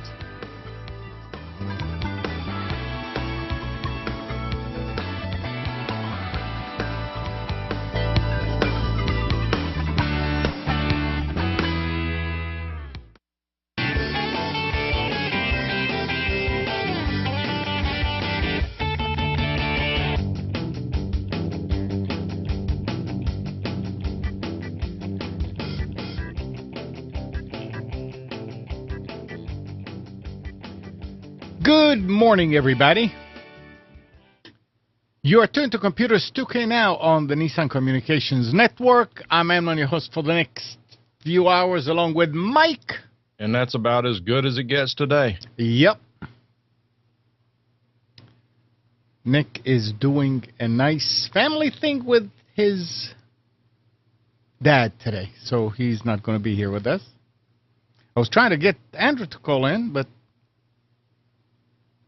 He's probably hungover. He's not there yet. Our numbers, 919-518-9773, Computers 2K Voice on Skype. And this morning's show is being brought to you by that BitBlaster guy, Tom Sinclair, and by Atomus.com, makers of fine quality video recorders and converters for professionals. And happy Father's Day to all the fathers out there. If you're with us, it means you're going to go this afternoon and do something with the family later, right? Not if you've already done it. You already done it? Yeah. What'd you do? My son and daughter and their other halves came over Thursday night and gave me my Father's Day present, which was a very nice sound bar for the TV downstairs with subwoofer. Why did your video go up? I don't know. You're the one pushing buttons. I'm not pushing. No, just start and stop. Stop and start it again. I guess that's just a Skype thing, you know? Yeah, there it goes. Yeah. And there's Steve with us, too. Well, Good what do you morning, gentlemen. Sorry I'm a Good little morning. late. It's all right. So, If you're dad, happy Father's Day. so Mike, so yesterday you were what? No, I said they gave me a very nice sound bar for the TV on Thursday. Oh. With a subwoofer. And With the how tall is it? How tall is the bar? Well, the bar just goes along the bottom of the TV. So it's like about an inch or 2 inches. I guess it's maybe 3 inches deep. Uh-huh. I mean, tall. It's Yeah. not. I don't know how deep it is. And it has a wireless subwoofer, and which wires were not a problem, really. We could have done it, but I think the better part of the good part was receiving it, and the other part was they set it up. Yeah, that is one of the better parts, when you don't have to do it. Absolutely. So, Steve, do you guys celebrate Father's Day in the UK? Yeah, it is a day which is celebrated by fathers and sons and children and things. Yes, it's a common thing. And is it today? It is today, Okay. yes. Huh. Well, Very, very nice. we tend to try to do some of our holiday celebrations off the date because look, we've been there, done that, and our kids are older, and I mean, I guess the best way to say is we kind of defer to let their other halves celebrate on the date because we've kind of already had a few more of them than they already have, and so we try to accommodate that, and it works out really well. And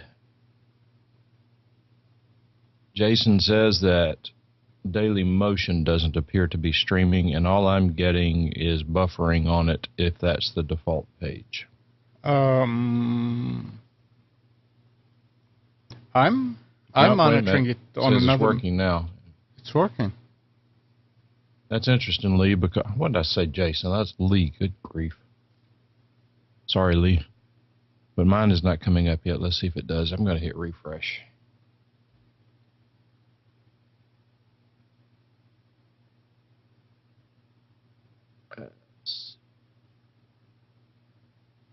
Yeah, At least I did get the commercial to run.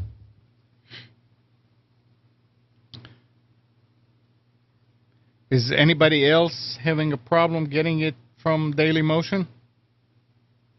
Well, we'll see. Skip ad. You get any money off those ads? It appears to be working now after I hit refresh. Okay.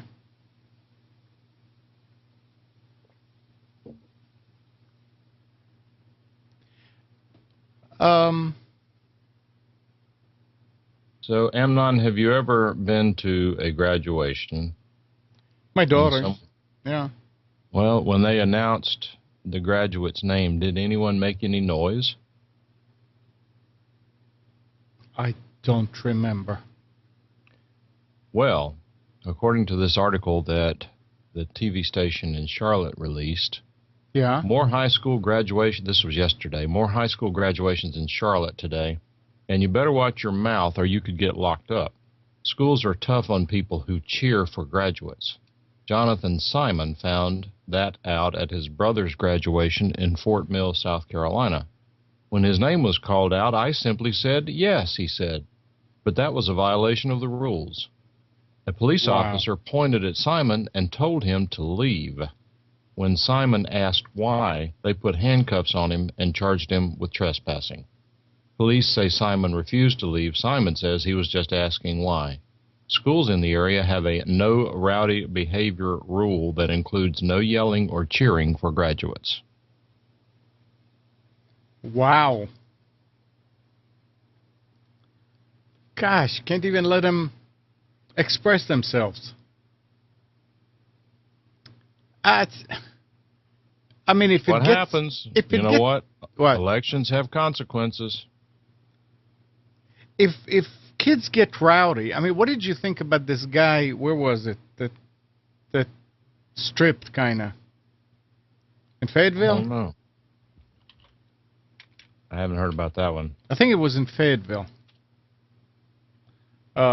Took off his robe and just had his underwear. And the school decided to hold his diploma for a few more months as a punishment. And he was on the news the other day and saying that it wasn't meant to get attention to anything other than the fact that he was trying to bring attention to the VA problems because his uncle and the granddad were in the military. Now, this was at a graduation ceremony or where? Yeah. Well, that's not the place. Well, obviously somebody told him, "Hey, just say that." It's like, give me a break. Well, that's, he should have been arrested.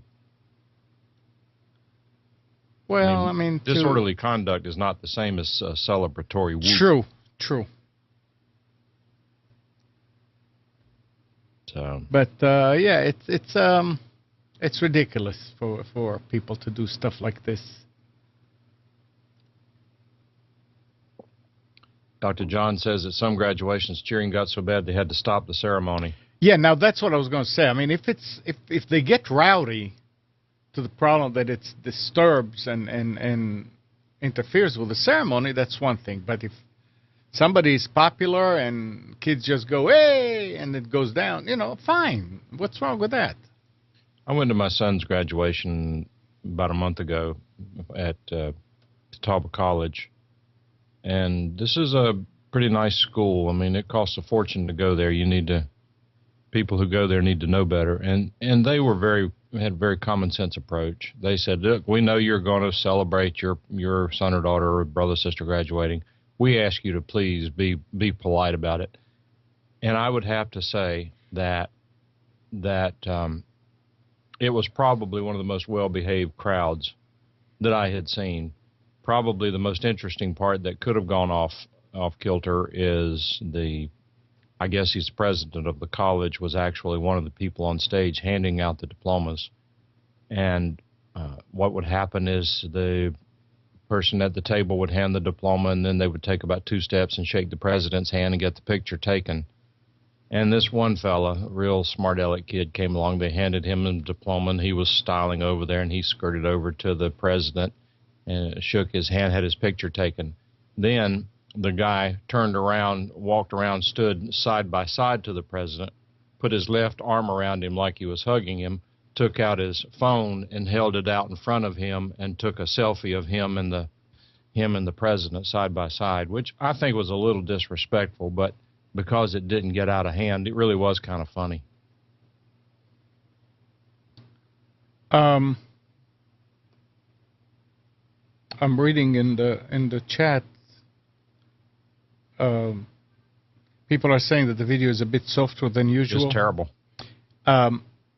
It may be the way that Dailymotion is displaying it, and if you put the cursor on the video, at the top of the video, you'll see some information that will come up, and the leftmost one is the display. 380. Yeah, 380 is low. So you want to click on it, and if you have source or you have 480 or whatever, click on it, and that would bring it up. It's supposedly forgot the word, transcoding, and it adjusts it for your bandwidth, but you can change that. Boy, if it's for everybody, then let me see if I'm sending it out at a good clip here. Yeah, no, it's going out normal.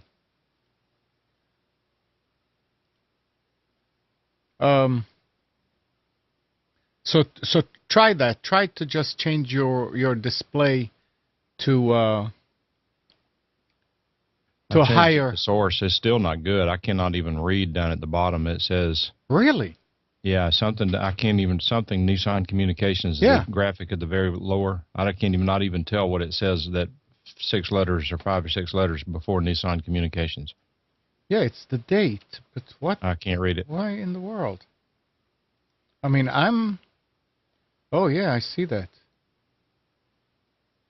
Wow. When I blow it up, I see that. Yep. I mean, if that's what's happening, then, well, let's see. I'm going to try a different one. I think I am.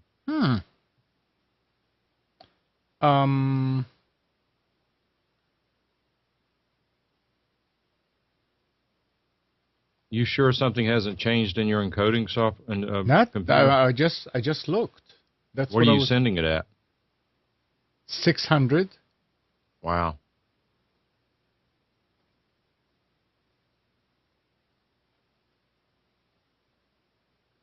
Very interesting. Yeah, it's.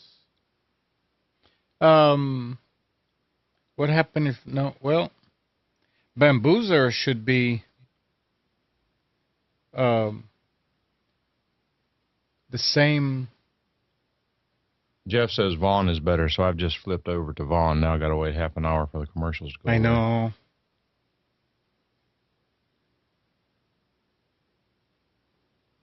Yeah, well, we'll keep fiddling with it to see what we can find out. It must just be Daily Motion. Well, I'm Dan on says it's better, Bamboozer, and Steve it's the says it's same better. thing. Yep.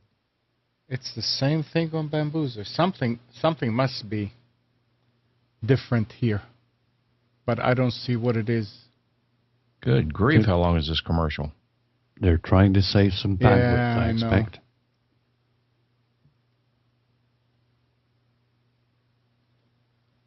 Let me do a quick. I know it's going to mess some people up, but I'm going to do a speed test to see if I have enough bandwidth to go out. Yeah, I wouldn't do that. Well, sometimes you have to. Because it may be that there is. I guess this is a commercial. All I did was click on the and they don't allow you to skip past it. skip. Just a few of them will allow you to do it. Watching a commercial that had two people with Apple computers in it, so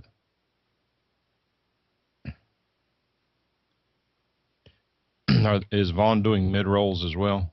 No, but they're still doing pre-rolls that are just unbelievable. Yeah. Yeah, the Vaughn is better. It's not good, but it's better. Good morning. Who just joined us? Hello. You have reached WLMN Radio, a limited liability company, Grafton, West Virginia. What in the world? Unfortunately, we're on the other line or away from our desk at this time. If you would, please leave a name, number, and a short message at... That's very interesting. Okay, I'm going to need to take WLMN off of all my things. I mean, Roger asked me if he can carry Computers2know now, and I said, yeah, sure. Now it's getting into, okay, put an advertisement for us and put this for us and do this for this is getting kind of ridiculous. So, no, bandwidth is fine. Well, it must be a Daily Motion thing, Dan, if you're showing that your encoding numbers are the same. Yep. That is, and you see, and Vaughn should be actually less. Right. Because it's being recaptured. What I could do is, here's what I'm going to do. I'm going to actually turn Vaughn into a primary right here. You guys may have to redo it. I'm going to kill Daily Motion, people. We'll add. Well, during a recent visit to Austin, Texas manufacturing facility where the Apple Mac Pro, the trash can, is put together, Apple CEO Tim Cook tweeted a photo of himself observing the work in progress. The only problem was the photo clearly showed Windows computers running right down the production line. It wasn't totally clear whether the PCs were running Windows XP or Windows 7, although most commenters are leaning toward Windows XP. It also wasn't clear what application was running, though it seems likely that Windows was being used to run some sort of electronic design automation software. Whatever is clear, however, is that it was an oops moment for Apple.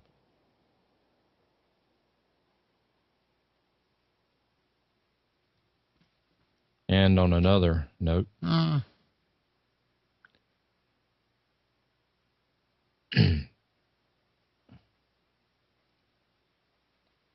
it won't let me connect to Vaughn.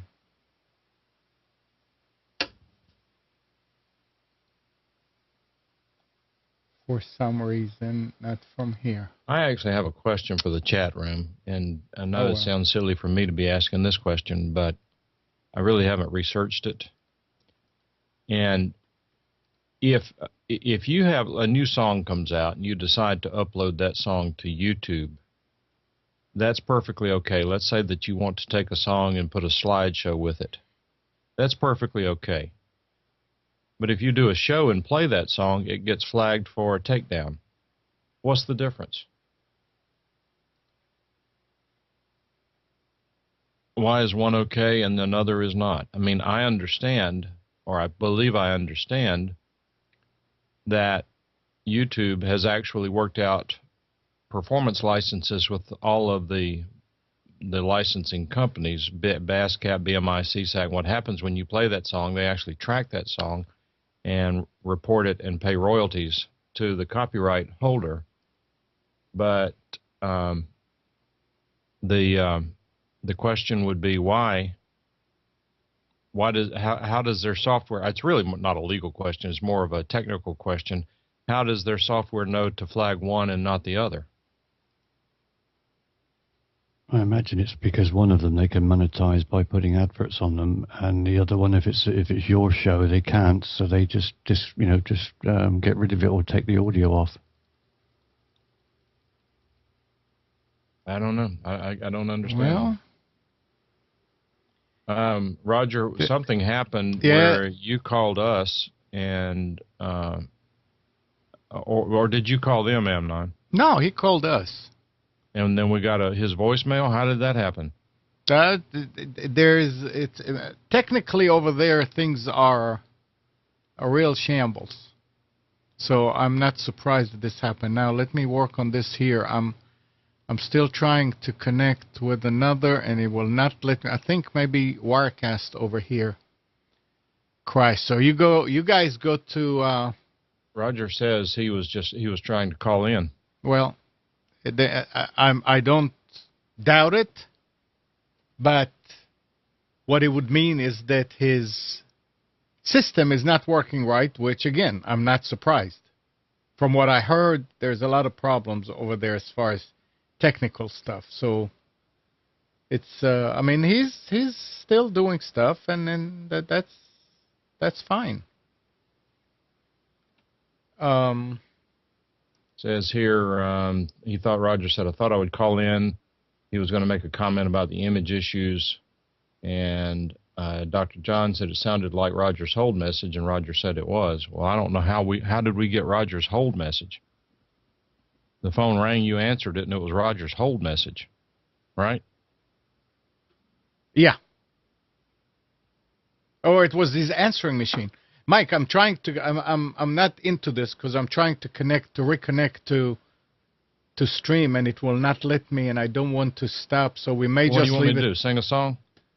No, something is not working here as far as connect. It doesn't want to reconnect to Bamboozer or to Dailymotion or to Vaughn directly from this machine. It's still doing from the other machine, so. Well, here's another article that may interest someone.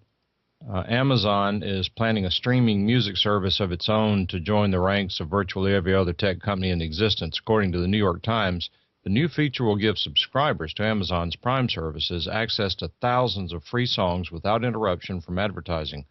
but it will admit most new releases and will not include catalog of the Universal Music Group, which is the world's largest music company. Amazon is already one of the biggest retailers of music downloads, is adding the streaming service as a sweetener for its Prime customers, whose annual subscription fee was recently raised to $99 from $79. Prime subscribers get free shipping on orders and other perks like free access to some movies and television shows. The new music feature will offer a wide but limited selection of titles, and for the most part, it will not include current hits. Well, my Prime ran out last week, and I renewed it. Unfortunately, I had to pay the higher price, and I couldn't care less about the music streaming service. I own already every song, just about every song I could possibly want, and more than that, too, so the new music service really doesn't have much impact for me.